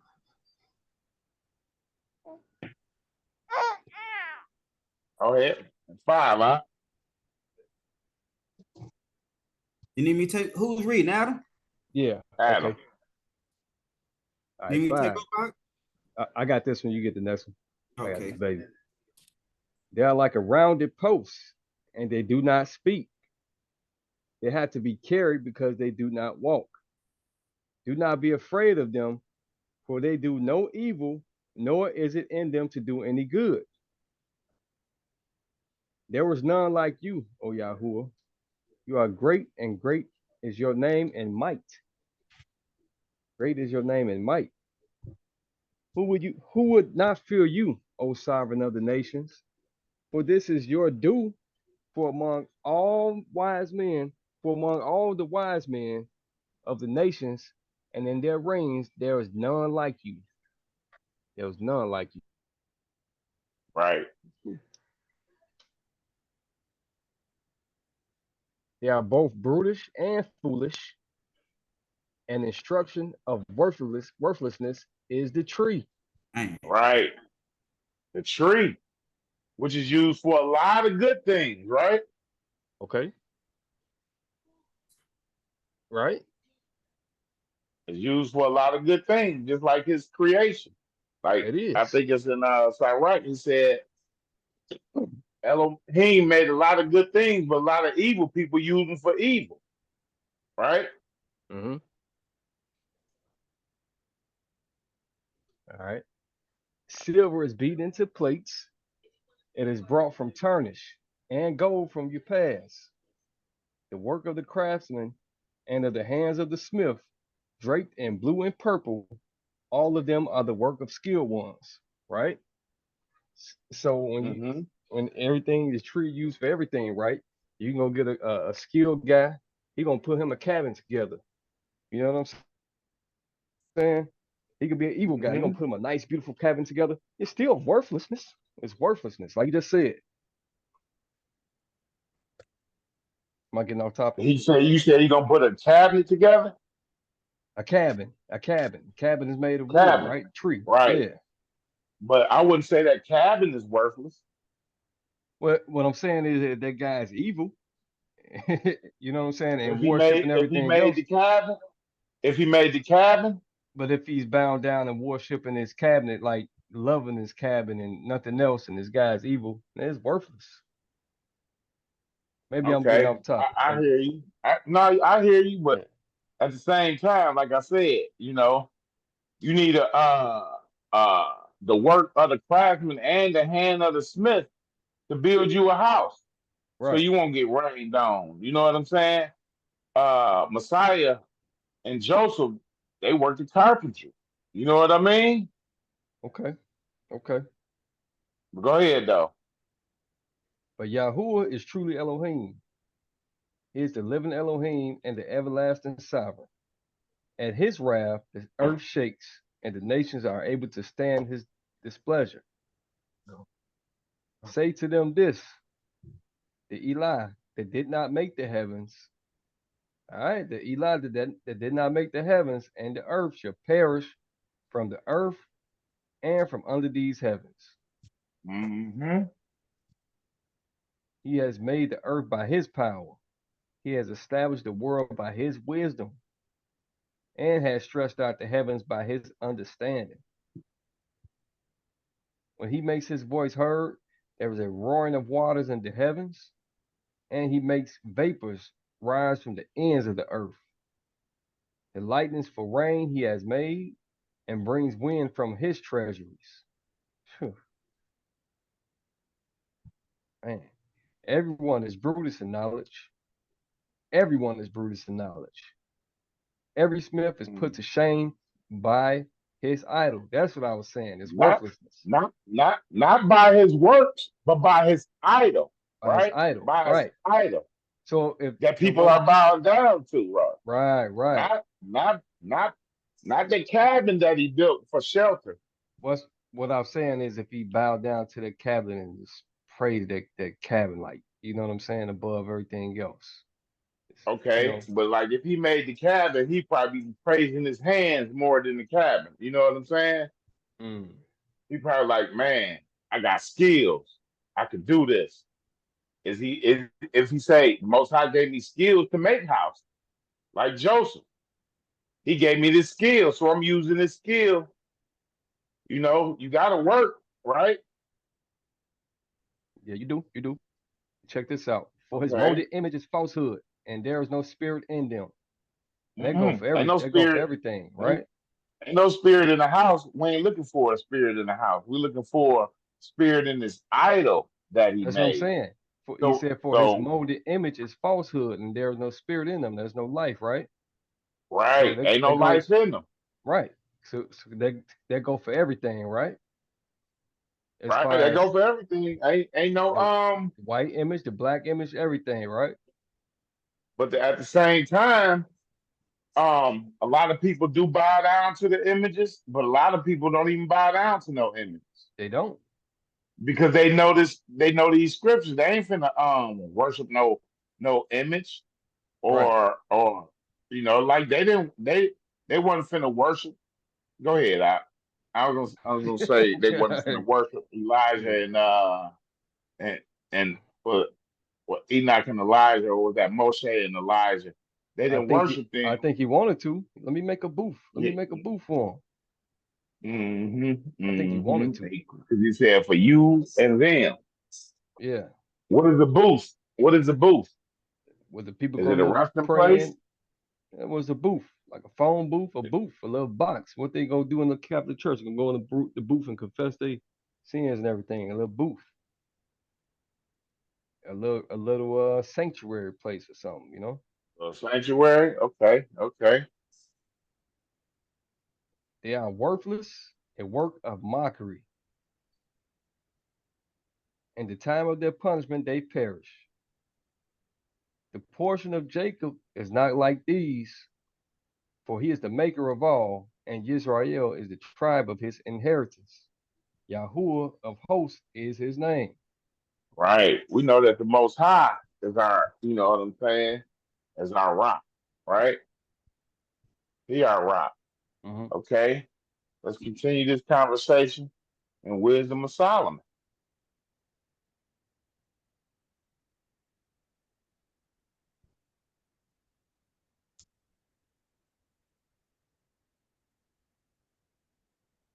You want this, Shad?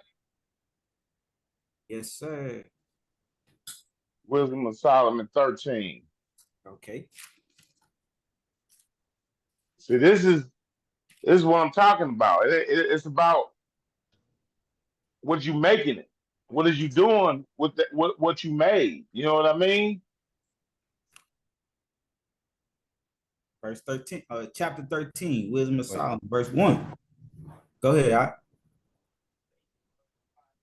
Okay. Surely vain are all men by nature.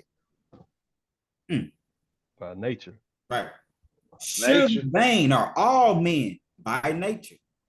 So that what he said, don't bow down to him, because men gonna do it anyway. By nature. By nature. Good point. Hey, man, that goes to what I said about Moses' body. You know, people just be going off. And that's why he told us not to worship nobody but him. Mm-hmm.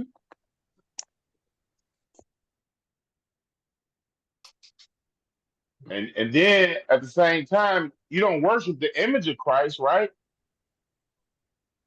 No, not supposed you worship what's inside of him. You worship what's inside of him, the Father.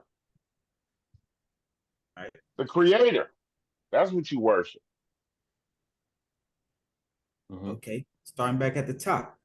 Surely vain are all men by nature, who are ignorant of the Most High.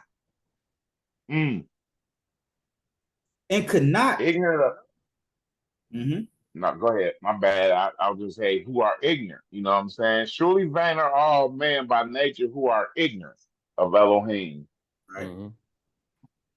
So we got to keep that in context. So you're not ignorant of Elohim, then you're not vain. Right. not by nature anymore, Right. Because again, when we first just think about it, we was ignorant of Elohim at one point in time. So by nature, we were walking in vanity. All things was vain to us, man. Or all things, you know. Hey, and in retrospect, when you think about it, all things were vain to us. Even I'm the about most, to say that. even That's the most true. high. You know, you can go commit a sin and be like, oh, forgive me, Father. You know what I'm saying? Then go commit that same sin 2 days later, right? Yeah. And ask for forgiveness again for that same sin, right? Definitely, if you say we all come up short of glory, you know what I mean? We all born into sin. That's right. And real quick, and before, you know, like you said, before we had the most high, like we was chasing riches on earth and not the riches in heaven. You know what I'm saying? Right. Our nature. And the riches on earth was our idols. Money was an idol to us, Straight right? I'm gonna start that at the top one more time. Surely vain are all men by nature who are ignorant of Elohim and could not, out of good things that are seen, know him that is, right? We read that he is earlier. Right. Neither by considering the works did they acknowledge the workmaster, but deemed either fire or wind or the swift air or the circle of the stars or the violent water or the lights of heaven to be the Elohim which govern the world, with whose beauty, if they, being delighted, took them to be Elohim, let them know how much better Yahuwah of them is, right? The creator of all them things that they delighted in, right? Yeah. Right. For the first author of beauty has created them. Praise Yah. Praise Yah. You beat me Praise. too. You know what I'm saying? Praise Yah. The first. That's big right there. The first. Right. But if they were astonished at their power and virtue, let them understand by them how much mightier he is that made them. Right. For by the greatness and beauty of the creatures, proportionably, the maker of them is seen. Right? That's nasty right there. Because if anything that you make, it's gonna be a portion of you in that what you make, right? Wow. That's nasty. For by the greatness and beauty of the creatures, proportionably, the maker of them is seen. Right? So when you see the lightning, it's a little portion of the Most High now. Yeah, man. You see the sun, it's so bright. Portion of the Most High now, right? Animals, everything. Everything. For by the verse 6. But yet, for this, they are the less to be blamed. For they perchance err, seeking Elohim, and desirous to find him. For being conversant in his works, they search him diligently and believe their sight, because the things are beautiful that are seen. Beautiful that are seen. Right. And that's what we was talking about last week, big man. You know, when we was talking about, you know, I think Big Ock had brung up, you know, if you love the Most High, you'll love his creation, right? Yeah. And we was talking about just seeing the horizon, right? You'd be like, praise Yah. You know what I'm saying? Right. Right. Yeah. Hey, but the difference is the nations worship it, and you ain't even thinking about worshiping, right? Yeah. No, but you know what, Rule? You right. I was just gonna say something like that too. But here's the point: when you go back up to 7, right? For being conversant, they search him diligently and believe their sight, because these things are beautiful that are seen.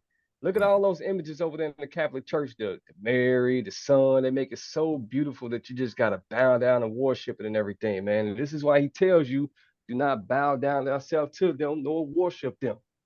That's Right. period. But saying that, we're on verse 8 though. But saying that, you go back up to surely vain are all men by nature who are ignorant of Elohim. So they ignorant of Elohim, right? That's why they doing these things. Yep. But not being ignorant, you gonna be like, that's the most highest creation. I'm not bowing down to nothing like that. Just like I think I said earlier, like the angel. The angel told John, don't bow down to me. Right. I'm a brother just like you, right? Okay. Right. So why give yourself an out and say, I got it, but I don't worship them. You know what I'm saying? I understand. I don't get it. What I'm saying is no is no still, bro. Don't give yourself an excuse or an out to say, I got it right here, but I ain't worshiping them. Right. That was the Right. same like point he saying- making. It's like what we were saying that's- earlier. Like I got this image on my wall of Black Jesus, but I'm not worshiping it. He's saying don't give yourself an out. Like, I see what you're saying. Like, don't even Group, have but- that image in your house at all. Exactly. Right. Exactly. You kick my butt if I just come up in a group with a white Jesus and one straight with a cross. Right. Yeah. It's You know okay what to I'm put saying? Black Jesus on there with 12 Black disciples, but not the white one though. You know what I'm saying? The debate rule, no is no. No is no. Only thing I really be having in mind, I had that menorah, man. Yeah, that's true too. We got the menorah, but we know not to bow down and worship that menorah either, though, right? Right. Yeah. I mean, Nah, that's a but- physical. But just like we read 25, I think if we go before that in 25, I think it talks about the menorah. Or you probably got to go down a little farther. I'm not sure where it is, but it's in that same aspect though. Oh, I think it's in Menorah, you Leviticus. think so? Actually. But the menorah is not an idol though, right? Not at all. Nah. It can be. It can be an Can idol. be. Or would you say Anything it's a can be figure an of idol. I can go representation? pick up a rock. Anything. I can go pick up a Right. rock right now outside, nigga. Right. Be an idol. Exactly. Right. Yeah. Right. That's exactly what I'm talking about. A menorah, that's more of a cultural thing. You know what I'm saying? Physical We had to go representation read of about a it. culture. We had to go Culture. read You about it saying? when it was created. That was the Most High gave us. Yeah. Okay. That's how I Okay. see it. They represent the 7 spirits of the Most High in Revelation, right? A representation, Yeah, it is. right? And those feast days too. What about the shofar? That's a cultural thing. A representation of some culture too, then, right? Yeah. Right. Okay. Well, And no, it the ain't shofar- nothing that you should be bowing down to either, right? So I Right, see it nah, too. no, Bow down to no. nothing. Because the Most High Right. knew all these things are gonna be made and people's gonna be worshiping them just like these idiots over there doing. Right. Cause they sure doing it. Hey, they be Oh yeah, that's in the same 25. Talking about that menorah. okay, nice. They over there kissing that wall and stuff and the rocks. And they be- Mhm. Dude, Hey, getting we- lips hey, on we- their That's, lips. hey, that's just like that Jeremiah 10, right? Don't learn the way of the heathen, Or the heathens. And for you their can look customers that, are vain. yeah, because you could take more than a Christmas tree from that, right? Right. For sure. For sure. Hey man, Verse we 8. got start doing all the Verse 8. discussions like this every week. Hey, it makes for a good discussion, don't it? Yeah, they do. And you know he full of controversy, you feel me? So you know what he gonna bring. Hello? Hey, Yes, now, sir, Ruben, we hear you. You don't hear Jermaine? Hey, Big Man. Okay, I Hey, do Big, now. I I'm about do to say, you know. know, Big Okay. Man old school. He still talk on the Zoom like he answering the phone. Can y'all hear me? Hello? Hello? Jermaine, she said you got a rotary hooked up to your laptop, man. You there? Hello? Hello? Okay. Verse 8. How Howbeit, I'll read 7 again. For being conversant in his works, they search him diligently and believe their sight, because the things are beautiful that are seen. Howbeit, neither are they to be pardoned. For if they were able to know so much that they could aim at the world, how did they not sooner find out Yahuwah thereof? Come on. Right. That's a big question. That's right? a big That's question. the question. And you think that about them scientists and all these people that with that technology and all this, right? Right. Right. Even scientists know there's a Most High. Even scientists know there's a Creator, man. Yeah, Right. man. That's why it's called a theory. Mm-hmm. That's why it's called a theory. They ain't got no definite answer. This is their theory. Instead of just believing, you gotta have belief. There's no belief. Would you say? Hey, would y'all say that though? There's no belief in them, because if they believe this word and everything that the Most High told them, they wouldn't be trying to come up with their own theory. Well. I mean, you got to also look at the fact that a lot of this stuff is physically proven just off the strength of this thing not being hocus pocus, like they try to make it. You know what I'm saying? Yeah. Like for instance, the atom, the actual atom. You know, oxygen, O2 or whatever. All this stuff is physically proven, Right. but it's an actual where this thing not just hocus pocus to us. It's Right. actually Right. proven to us. Right. Definitely is. And that's a good point. Like you said, the atom, even like you say, water. They got the components of water. Exactly. H2O, Exactly. but you can't make water, right? You have all the Right. components that's in water, but you can't make it, right? That means Exactly. right there, you got to know that Yahoo is, come on. Real talk. Real talk. Hey, Just like fire, too, though. That's fire Yeah, too, right? yeah, Like you said, the yeah. word, fire, and water Mm. are witnesses. Mm-hmm. Yeah, but to them, it's got to be a big bang, right? Man will never know the mysteries Gotta of the be. Most High. Right. And that verse 9 is pointing at so much. For if they were able to know so much, To know so much. For sure. right? Right. For sure. Right. That they could aim at the world. What satellites doing right now in the sky? Real talk. What satellites doing right now in the sky? Aiming at the world, right? They got you right now, wherever you at. GPS, right? Oh, Right where you at. Drop your location on me on your phone, right? Yeah. How did they not sooner find out Yahuwah thereof then? That's a good Right. Real question. talk. Real talk. Mm-hmm. Man, look how cold he is, man. Yeah. I gotta bring up this point, like just dealing with us being humans, like can't nobody make a human? Can't nobody make a human, man, with the skin, blood, heart. You know what I'm saying? And just think about what you just said, Yamel. Can't nobody make a human. And how could you have so many humans and neither one of them look exactly the same? Come on, huh? That's what I'm saying.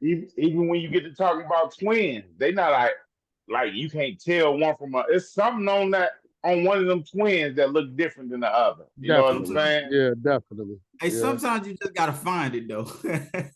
Yeah. And then look at birds. Look at all the different colors, flowers, all these things. Just everything in the creation, man. Everything. Right. Everything in creation. Right. Real talk. You can mimic it, but you can't create it. You know what I'm saying? Exactly. Yeah. So Yeah. so you have to seek out who is this organic creator, right? Everything could be artificial, and we can make it seem like I was gonna say, that's where clones and stuff come from. Exactly. So, but we can't. Who's this organic maker? You know what I'm saying? For sure. To that, man, straight up. Oh, praises. Verse 10. That 9 cold though. That 9 cold in the mud right there. You don't have to send that one out. That was nasty. Verse 10. But miserable are they. But miserable, right? but miserable are they. And in dead things is their hope. Right. Dead things is their hope. Right. Who called them Elohim, which are the works of men's hands, gold and silver, to show art in, and resemblance of beast, or a stone good for nothing, the work of an ancient hand. The work of an ancient hand. I mean, somebody else, just like that same, when you walk into these chank stores these days, that same little Buddha that they show, it's the work of ancient hands, because they say when they first created the Buddha, he wasn't even fat. He was this little skinny little Buddha statue. A lot of people, a lot of people say he had like he was a black Buddha, skinny, you know what I'm saying, nappy hair and everything. Yeah. Works of men's hands, ancient hands, and then the ancients after that changed it, the image of, right? Verse 11. Now a carpenter that fells timber, after he has sawn down a tree meet for the purpose, and taken off all the bark skillfully round about, and has wrought it handsomely, and made a vessel thereof fit for the service of man's life. Right. Right. And after spending the refuse of his work to dress his meat, has filled himself, and taken the very refuse among those which serve to no use, being a crooked piece of wood and full of knots, has carved it diligently when he has nothing else to do. You say he didn't already built the house. I'm like, man, I ain't got nothing to do. What I'm gonna do with this piece of wood? Right. Like you said, work to dress his meats, you know. You need that wood to make that fire back in them days too. You know what I'm saying? And to warm yourself up. Right. Right. Okay. Full of knots, has carved it diligently when he had nothing else to do, and formed it by the skill of his understanding, right? By his understanding, and fashioned it to the image of man. And that goes back to that 25, right? It says of his understanding. But in that 25, when the Most High told them how to build the Ark of the Covenant, that was the Most High's understanding, right? And he told them how to do it. That's the difference. 14. Okay. Or made it like some vile beast, laying it over the vermilion, and with paint coloring it red, and covering every spot therein. And when he had made, go ahead. No, I was just saying that little Santa Claus dude. Yeah. Vermilion, some vibrant red color, yeah. And when he had made Santa. It a convenient room for it, set it in a wall, and made it fast with iron, right? So it won't fall. Right. For he provided for it that it might not fall. There it is. Knowing that it was unable to help itself, for it is an image and has need of help. Then makes he prayer for his good, for his woman and children, and is not ashamed to speak to that which has no life. Right. You say ain't ashamed, Doc. Right. Come on. Hey, Shad, because you eat on the naughty list or you're not, bro. And he checking that list and he checking it twice. Yeah. For health, he calls upon that which is weak. For life, he prays to that which is dead. Dang. For aid, humbly beseeches that which has least means to help. And for a good journey, he asks of that which cannot set a foot forward. Now, is that not an idol? What? That's an idol. That's an idol. That's an idol. Like you said, he make these things and make prayers for it, pray for his family for it. You know what I'm saying? And speak to it that has no life. Man. And for gaining and getting, and for good success of his hands, acts ability to do of him that is most unable to do anything. Right? Asking that idol, please let me make it here on safe. You know what I'm saying? All that. All that. That's what Sarah was doing, right? When Abraham was in his house. All right, 14 too. All of 14. Okay. Again, one preparing himself to sail and about to pass through the raging waves, calls upon a piece of wood, more riding than the vessel that carries him. For truly, desire of gain devised that. And the workman built it by skill, right? So they say for truly the desire of gain devised that. That means somebody built that to get some money. He knew you was gonna come by this little Buddha statue. So that's why he made it, right? Yeah. Hey, then we kind of read that and what they was doing in the Ephesus. You know what I mean? When Paul came and he's like, man, Right. you messing up our money, man. Right. That's a good point. That's for sure. Exactly. Yeah, That's a good yeah. point. That book of Acts. Yeah. Yeah. That's when Verse 3. that Jesus Bar Joseph or something like something. Verse 3. But your providence, O Father, governs it. For you have made a way in the sea and a safe path in the waves, showing that you can save from all danger. Yeah, though a man went to the sea without art. Nevertheless, you would not that the works of your wisdom should be idle. And therefore do men commit their lives to a small piece of wood, and passing through rough sea in a weak vessel are saved. For in the old time also, when the proud Nephilim perished, the hope of the world governed by your hand escaped in a weak vessel and left to all ages a seed of generations, So that Ark of the Covenant, you know, I mean, not the Ark of the Covenant, but that Ark that Noah built. You know what I'm saying? Right. Escaped in a weak vessel.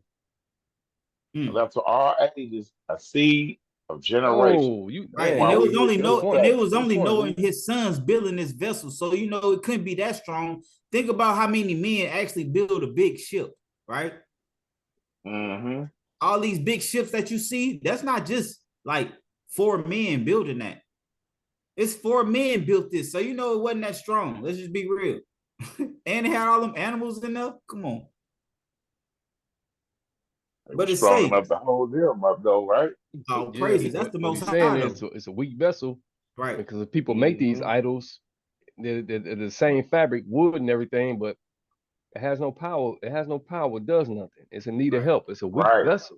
So we know who governed that vessel through them waves that was killing everybody. Right. Most High was governing that weak vessel, right? Absolutely, man. And just like when we walked through the wilderness, right? Shoes didn't get old, none of that, right? Think of that in the same sense. And also I like when it say, and left to all ages a seed of generations, of a seed of generation, right? And that's when that go back to that seed all the way from going to the future with Abraham, right? That's that righteous. For blessed is the wood whereby righteousness comes. There it is. But that which is made with hands is cursed. As well it, as he that made it. He, because he made it, and it, because being corruptible, it was called Elohim. For the wicked and his wickedness are both alike, hateful of Elohim. And what that song said that we read earlier, 97 is what we read earlier? Yeah. What that 97 said, hold on. It said, you who love Yahuwah, hate evil. Hate evil, right. For the wicked and his wickedness are both alike, hateful unto Elohim. So if they hate Elohim, we hate them too. Let's just be real.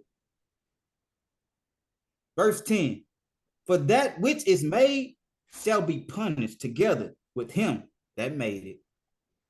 Therefore, even upon the idols of other nations shall there be a visitation, because in the creature of Elohim, they are become an abomination and stumbling blocks to the souls of men, and a snare to the feet of the unwise. That's nasty right there. Yeah. For the devising of idols was the beginning of spiritual fornication. Man, say loud time. That's nasty. Not physically, but I got to sit back on that one. For the devising of idols was the beginning of spiritual fornication. Come on, man. That go back all the way, even with Nimrod and them, right? Devising of idols. That same idol that you talking about when they was building that Tower of Babel, right? It was the beginning of spiritual fornication, man. And the invention of them, the corruption of life. For neither were they from the beginning, neither shall they be forever. For by vain glory of men, they entered into the world, and therefore shall they come shortly to an end. For a father afflicted with untimely mourning, when he has made an image of his child, soon taken away, now honor him as an Elohim, which was then a dead man, and delivered to those that were under him ceremonies and sacrifices. That like Christmas, right? And that made me think when the Most High say, don't make no tattoo of no, like just, a father might lose his son. Yeah, then he might get a tattoo of his son or a picture of his son on his arm. You feel me? That's when he say, don't do that. Most High say, don't do that. Yeah, people do that all the time when they lose their parents and stuff. You know what I'm saying? Right. You think about them NBA players, they got their bodies full of tattoos and wicked things. 16. Thus, in process of time, a wicked custom, them tattoos that y'all just talking about, it's a wicked custom almost. When you start, somebody die, and then you get a photo of them on you, or they name on, and the Most High say don't do that. That's a wicked custom. Yep. Right? Carvers in their name, because guess what? Look at that. Before I even get off too far, I was telling you 17, because you pretty much honoring them, bowing yourself down to them, they name and everything, man. And they gone. You got it on your body. I ain't never seen a tattoo on nobody's body that just say praise Yah.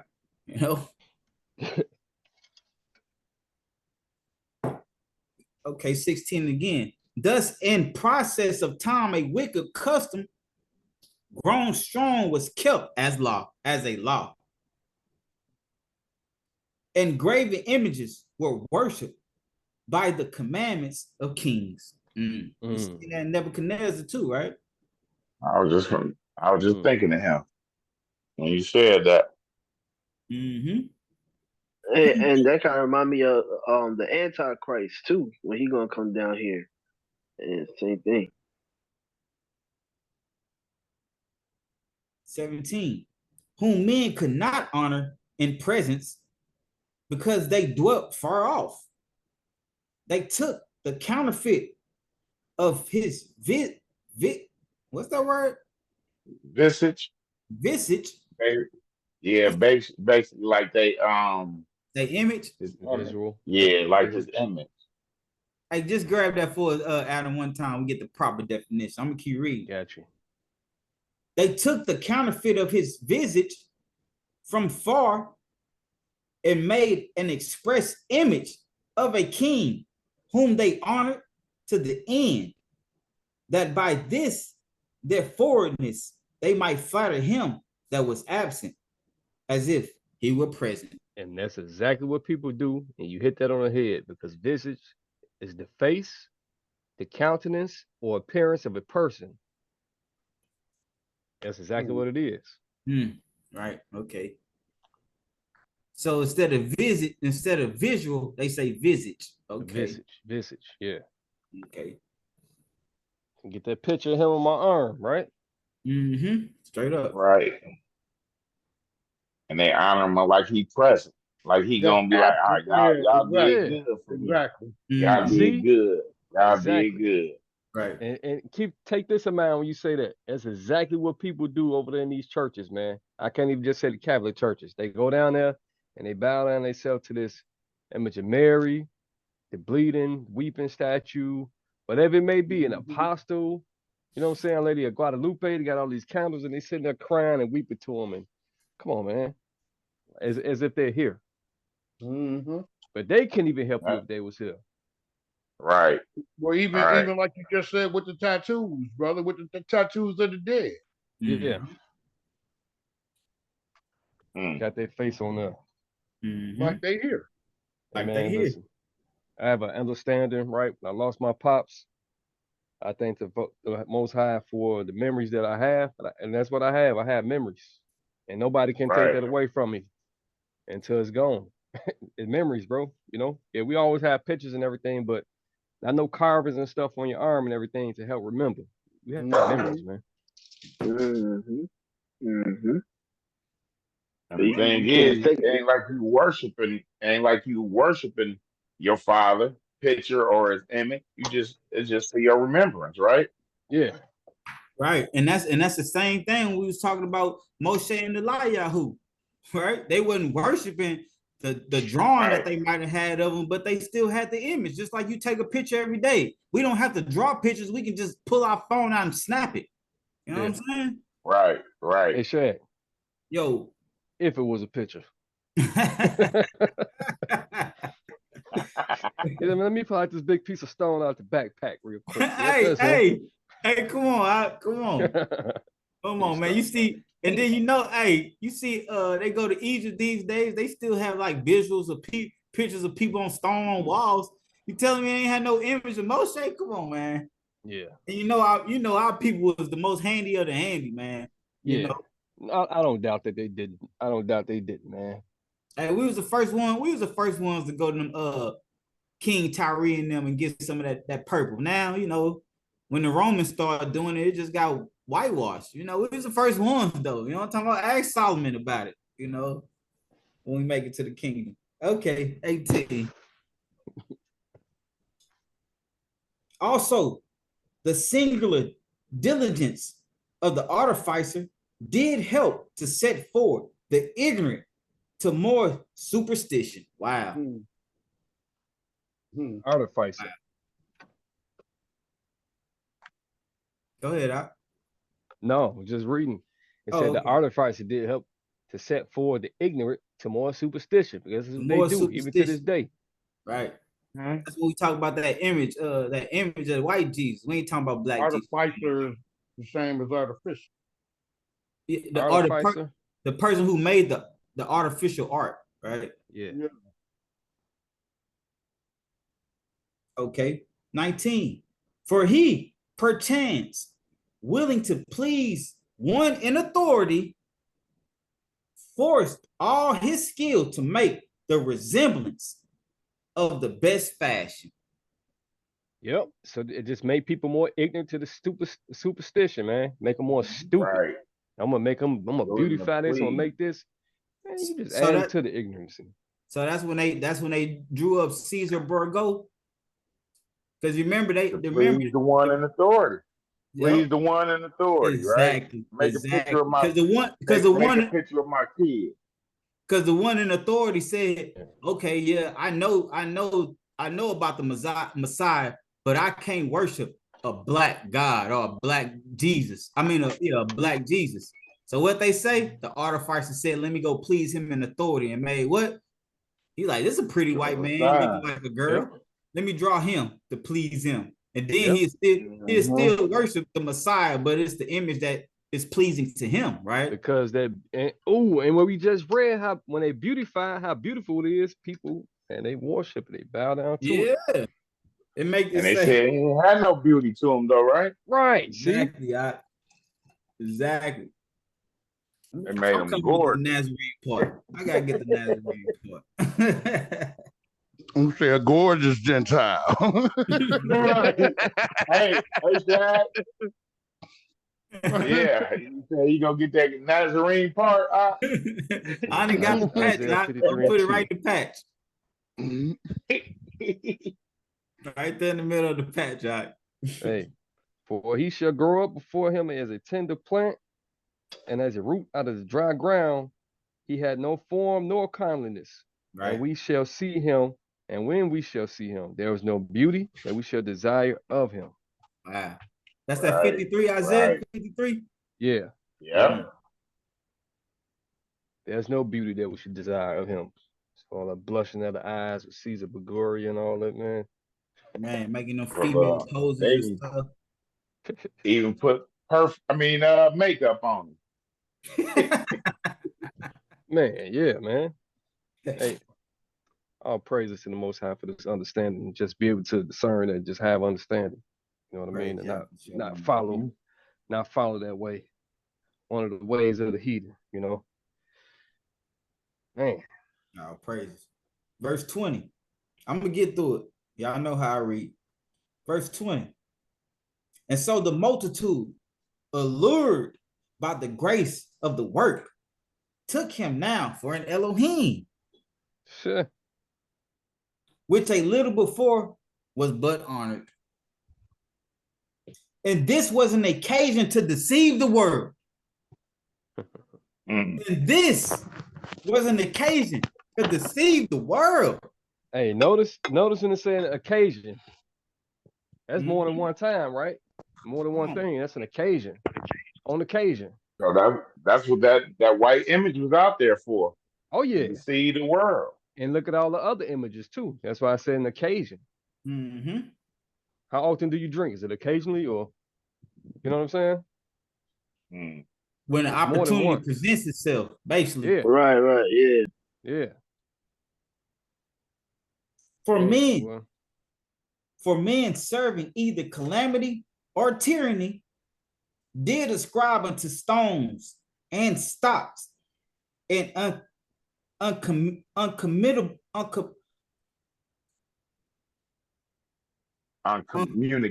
name. Uncommunicable, yeah. Incommunicable name. Hey, get that one for us. Incommunicable. I can't say that. It's like I'm saying it in my head. Incommunicable. Coming out my mouth. Incommunicable. Yeah, incommunicable. Get tongue-tied on it. Yeah, get that definition for us too. I got you. I know not to communicate seems like that, but let's get that definition. Incommunicable. I got you. Not able to be communicated to others. Right. It's the pain of separation that took on the form of incommunicable depression. Right. Being able to be communicated to others. Right. The incommunicable. You can't communicate this name, right? Deceive the world, right? You can't communicate this name, right? Remember they say they took out the name of the Most High in the scriptures too. Yeah. They said the same reason, right? It's an incommunicable, right? Let's move on. 22. Moreover, this was not enough for them, right? They said it's not enough. Taking the name. they erred in the knowledge of Elohim. But whereas they lived in the great war of ignorance, those so great plagues called they peace.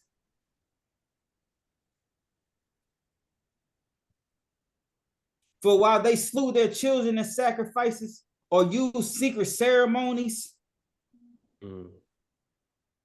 or made revelings of strange rites, they kept neither lives nor marriage any longer undefiled. But either one slew another traitorously. No, treacherously. You're right. Traitorously. Yeah, to be a traitor, right? Traitorously, or grieved him by breaking wedlock, so that there reigned in all men without exception blood, manslaughter, theft, dissimulation, corruption, unfaithfulness, turmoils, perjury, disquieting of good men, forgetfulness of good terms, defiling of souls, changing of kind, disorder in marriage, breaking wedlock, and shameless uncleanliness. Look at that, changing of kind. Yeah, that's crazy, right? That's what's going on now, really. You know, they trying to change their kind, right? Right. For the worshiping of idols, not to be named, is the beginning, the cause, and the end of all evil. The cause. Right. The beginning, the cause, and the end of all evil. And this is Solomon telling you this. For either they are mad when they be merry, or prophesy lies, or live unjustly, or else lightly forswear themselves. For so much as their trust is in idols, which have no life, though they swear falsely, yet they look not to be hurt. Howbeit, for both causes shall they be justly punished, both because they thought not well of Elohim, giving heed unto idols, and also unjustly swore in deceit, despising holiness. For it is not the power of them by whom they swear, but it is the just vengeance of sinners that punishes always the offense of the wicked. Okay. That's enough of that. It was a lot in there. That's enough of that. Yeah, it was a lot in there. Now let's go back to Exodus 20. Exodus 20 and verse. Hey, big man, I heard him earlier. He's like, I ain't got a lot today, and I got one-liners in there. He read one-liner, literally. one. Hey, we almost done. We done with that second command. You know, these last few commands ain't got much to it, so we almost done. How about that? I kept off chapter 15 because we were gonna read that too. I kept that off. That was enough for that. All right. You know, I had it down too. But we only got 1, 2, 3, 4, 5, 6, 7 more to go. We done. How about that? Hey, we ain't counting up your scriptures. I was just counting up the one-liners that you just made it seem like you had multiple of them. That's all. We got a couple to go. You know what I'm saying? Okay. This is a one-liner right here. Exodus 20 and 7. All right. 20 and 7. Can y'all hear me? Yes, sir. Yeah. You do not bring the name of Yahuwah, your Elohim, to naught.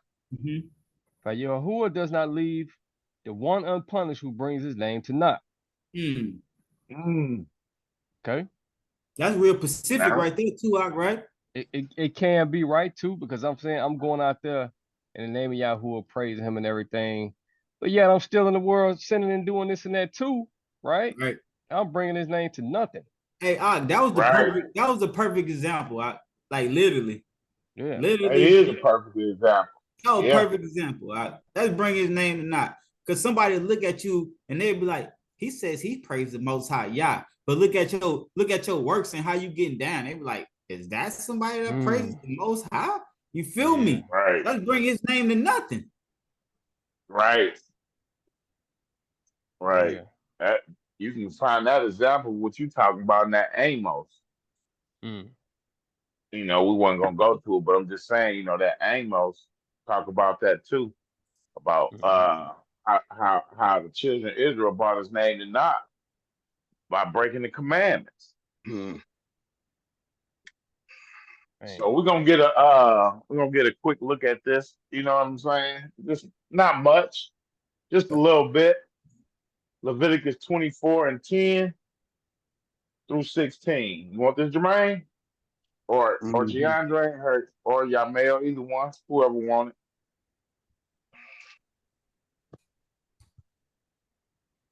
And the son. One of y'all brothers. Oh, okay. I got it. One of y'all brothers want it? Yeah, I got it. Oh. Yeah, I got it. My daughter was just asleep. And the son of Israel, women whose father was a Mizraim. How do you say that? Mizraim. You want somebody else to read it out? You good No. over there? Yeah, I'm good. Mizraim man. Maybe went out, basically an Egyptian. Okay. Went out among the children of Israel, and Israel's woman's son, and a man of Israel, drove in the camp. Let Shag hit it. All right. Yeah.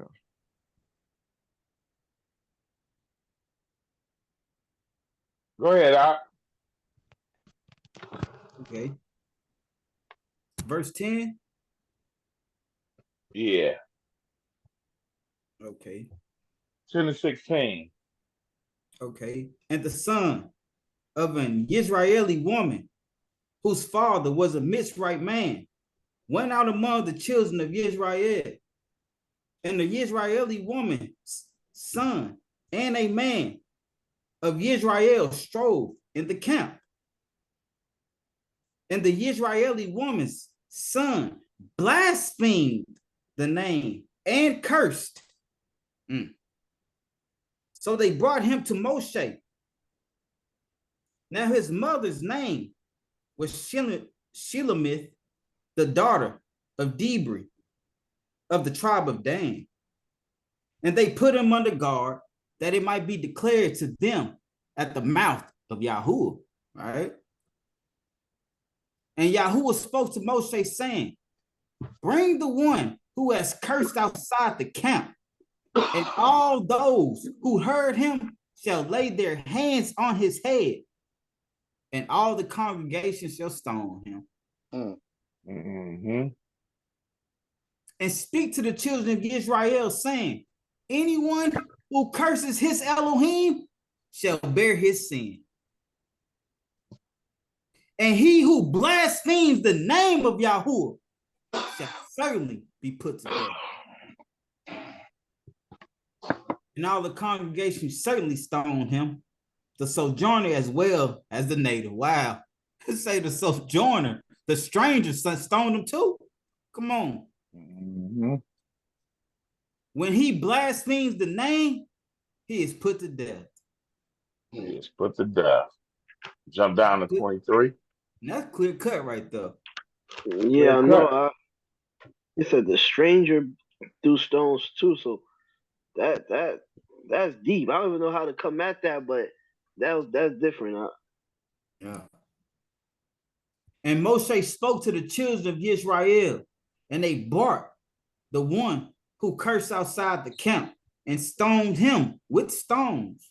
And the children of Israel did as Yahuwah commanded Moshe. Right. So that's thou shalt not take the name of the Most High in vain, right? That's just an example. We got to lift his name. Right. And we see if one takes his name in vain, you're going to die. Right. Right. It's the same thing with Mashiach was talking about the set apart spirit. You can blaspheme my name, but you blaspheme the set apart spirit because the set apart spirit comes straight from the Most High. So you basically blaspheme the Most High. Right. Okay. Proverbs 18:10. The name of Yahuwah is a strong tower. The righteous run to it and are safe. You know, then you got to think about that Psalm 68:4, right? What it say? Praise Yah, right? By his name? Right. By his name, because his name is big. You know, we ain't, you know, these last two is easy. So we ain't got too much discussion coming into these, right? Let me just go to this Psalm 68:4 real quick.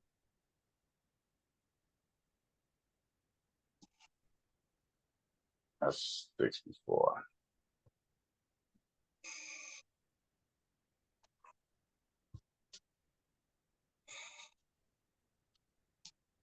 Sing to Elohim. Sing praises to his name. Gotta sing praises to the Most High name. Raise up a highway for him who rides through the desert by his name Yah, and the salt before him. Wait, and that's so clear cut right there, because I heard one dude and they call his name Yah. We ain't call. He said his name Yah by his name Yah. Right. Hey, you can't make this up right here. You can't make this up. So if you saying, oh, that's not his name, hey, the scriptures say different. So what are you going by? Your understanding of what the scriptures say. Straight up. And the King James is gonna say Jah, right? Yeah. We know that J ain't number 500 years old. So what was they saying before that? What was in 1611? Yeah. No. And there's no excuse for like Christians either, because even like a Christian know his name not Jesus. They'll tell you quick, well, it's Yeshua. So they know to replace that J with a Y. Right. Or even they'll take it to the Latin and say it's Isis, right? You know what I'm saying? You even got Israelite cats that's saying Jesus, man. And then you know, you try to tell them they about to cut your head off, right? For sure. Hey, and all we can do is sit back and be thankful that the Most High blesses us with understanding. No doubt. Straight up. No doubt. Okay. Deuteronomy 32:1-4. Want this, man? Yeah. Give ear, O heavens, and let me speak, and hear, O earth, the words of my mouth. That's the witnesses, right? That's two witnesses right there, right? The heavens and the earth. For sure. Heavens and the earth, right? Let my instructions fall as rain, my speech drop down as dew, as fine rain on the tender plants, and as showers on the grass. For I proclaim the name of Yahuwah, ascribe greatness to our Elohim. Hey, we still talking about them witnesses too, remember? Just like Mashiach say, if these people don't cry out, the stones will cry out. Come on. So, the rock, his work is perfect, for all his ways are right ruling. An ale of truth and without unrighteousness. Righteousness and straight is he. A twisted and crooked. No, that's good. That's good. We just, you know, giving a little praise to his name. That's all. For sure. That's all we doing, man. Yeah. That's it. Hey, you know? And that script made me say praise God. That's for sure. So I can dig it. Okay. Now back to Exodus 20, right? We're gonna end it now. I told you it wasn't long. Hey, he proud of that big man. You hear that? He proud of that. He said, I heard him earlier say, hey, big man, it ain't 60 scriptures today. I only got 25 for you. I got 25. Hey. All right. But the thing is, like, this is the Sabbath day, right? So we ain't got much to say on this. We got a whole discussion on this. And so I ain't got much to say on this. If anybody got something to say, I want you to say it. Okay. I'll read it. Remember the 8 Sabbath through 11. day. Remember the Sabbath day to set it apart. What we got to do on the Sabbath day? Remember that is apart. 6 days you labor, and you shall do all your work.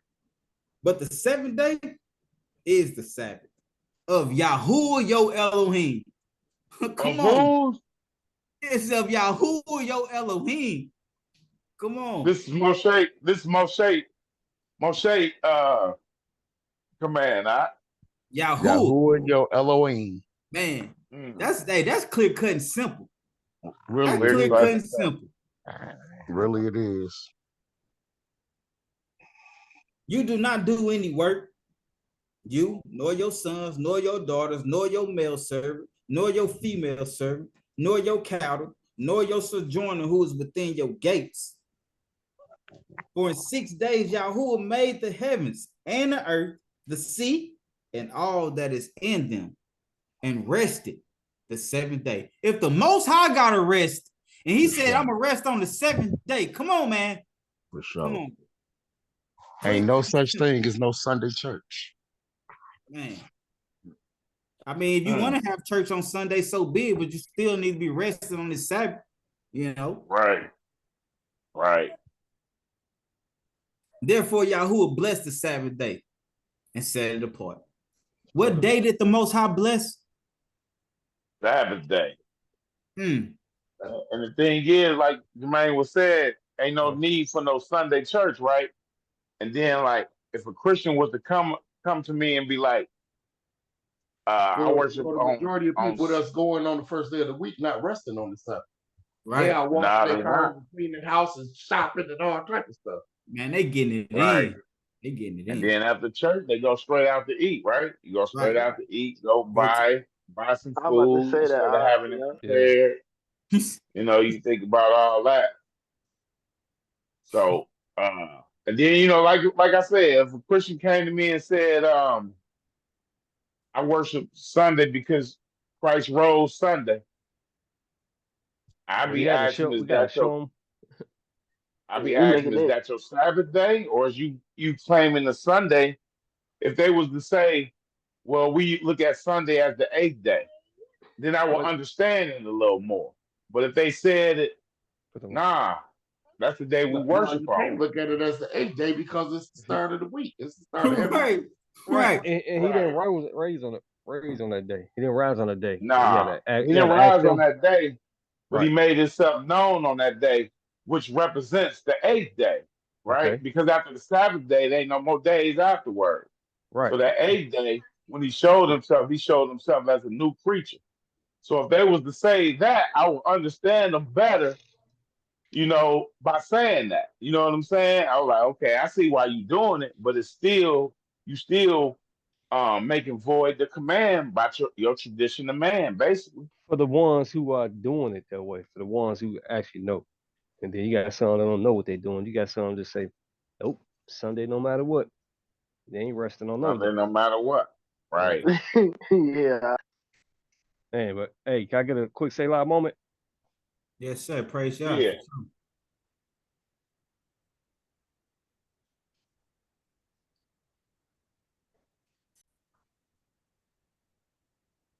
So like I was saying, you know, we got plenty of discussions on the Sabbath day. So, you know, if anybody want to know about the Sabbath day, go look at it, how important it is.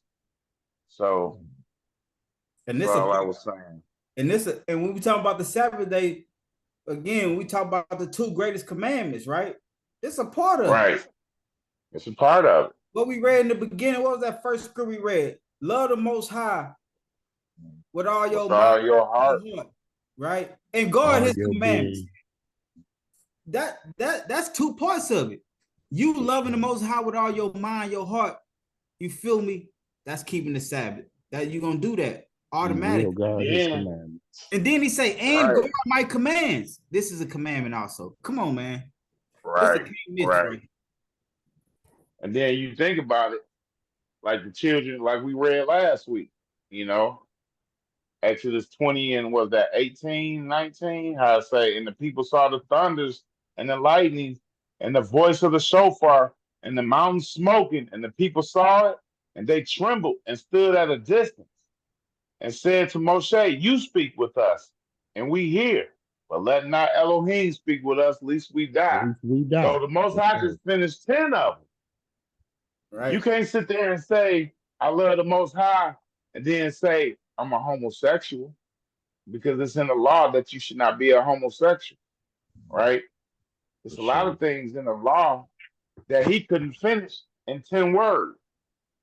But like the Messiah said, on these two commands hang all the law and the prophets. And so it was more than 10 commandments that he gave us. You know, man sleeping with man is a commandment. That's an abomination to the Most High. Right. So but again, that's a part of the first commandment. Because if you loving the Most High with your mind, your body, you feel me, all of that, you ain't gonna do none of these things. You know what I'm saying? Right. So naturally, that's just gonna fall in order. You know what I'm saying? The Most High, and them commandments, he just letting you know, hey, this is still a part of love. You do this is abomination to me. So do you really love me? Right. And then him creating us, he should know what we should put in our body, right? Mm-hmm. Yes, sir. All praises. Like, I think Yamel had mentioned that once before. You know, that's where I got that from, when he said that he created us. He should know what we should put in our body and what we shouldn't.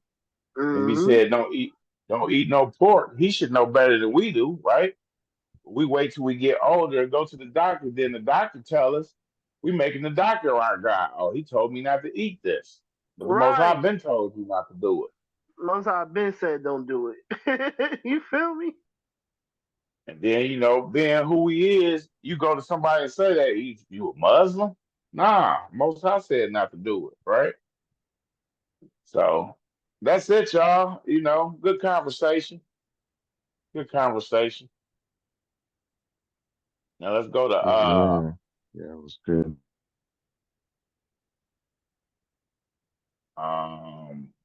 Wisdom of Solomon. In this thing with that.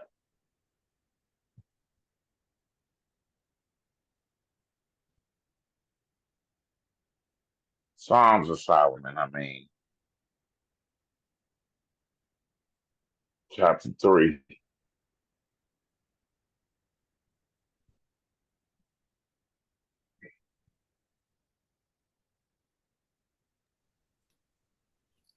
Okay, I'm gonna need you rolling that screen for me out.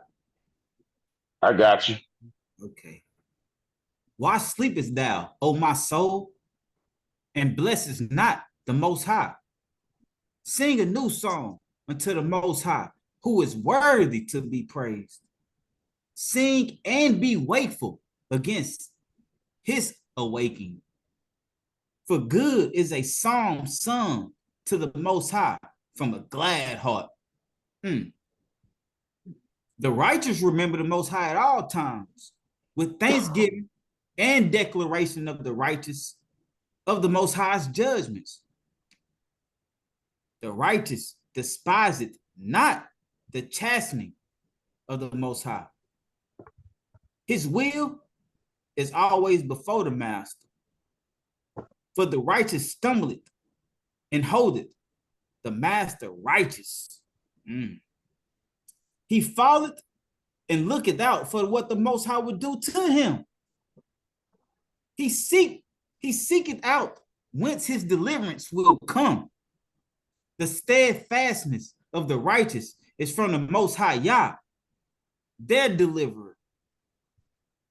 There lodgeth not in the house of the righteous sin upon sin. The righteous continually searcheth out his house to remove utterly all iniquity done by him in error, right? Ignorance. He maketh atonement for sins of ignorance by fasting and afflicting his soul, right? Humbling yourself. And the Most High counted guiltless every pious man and his house. Praise Yah.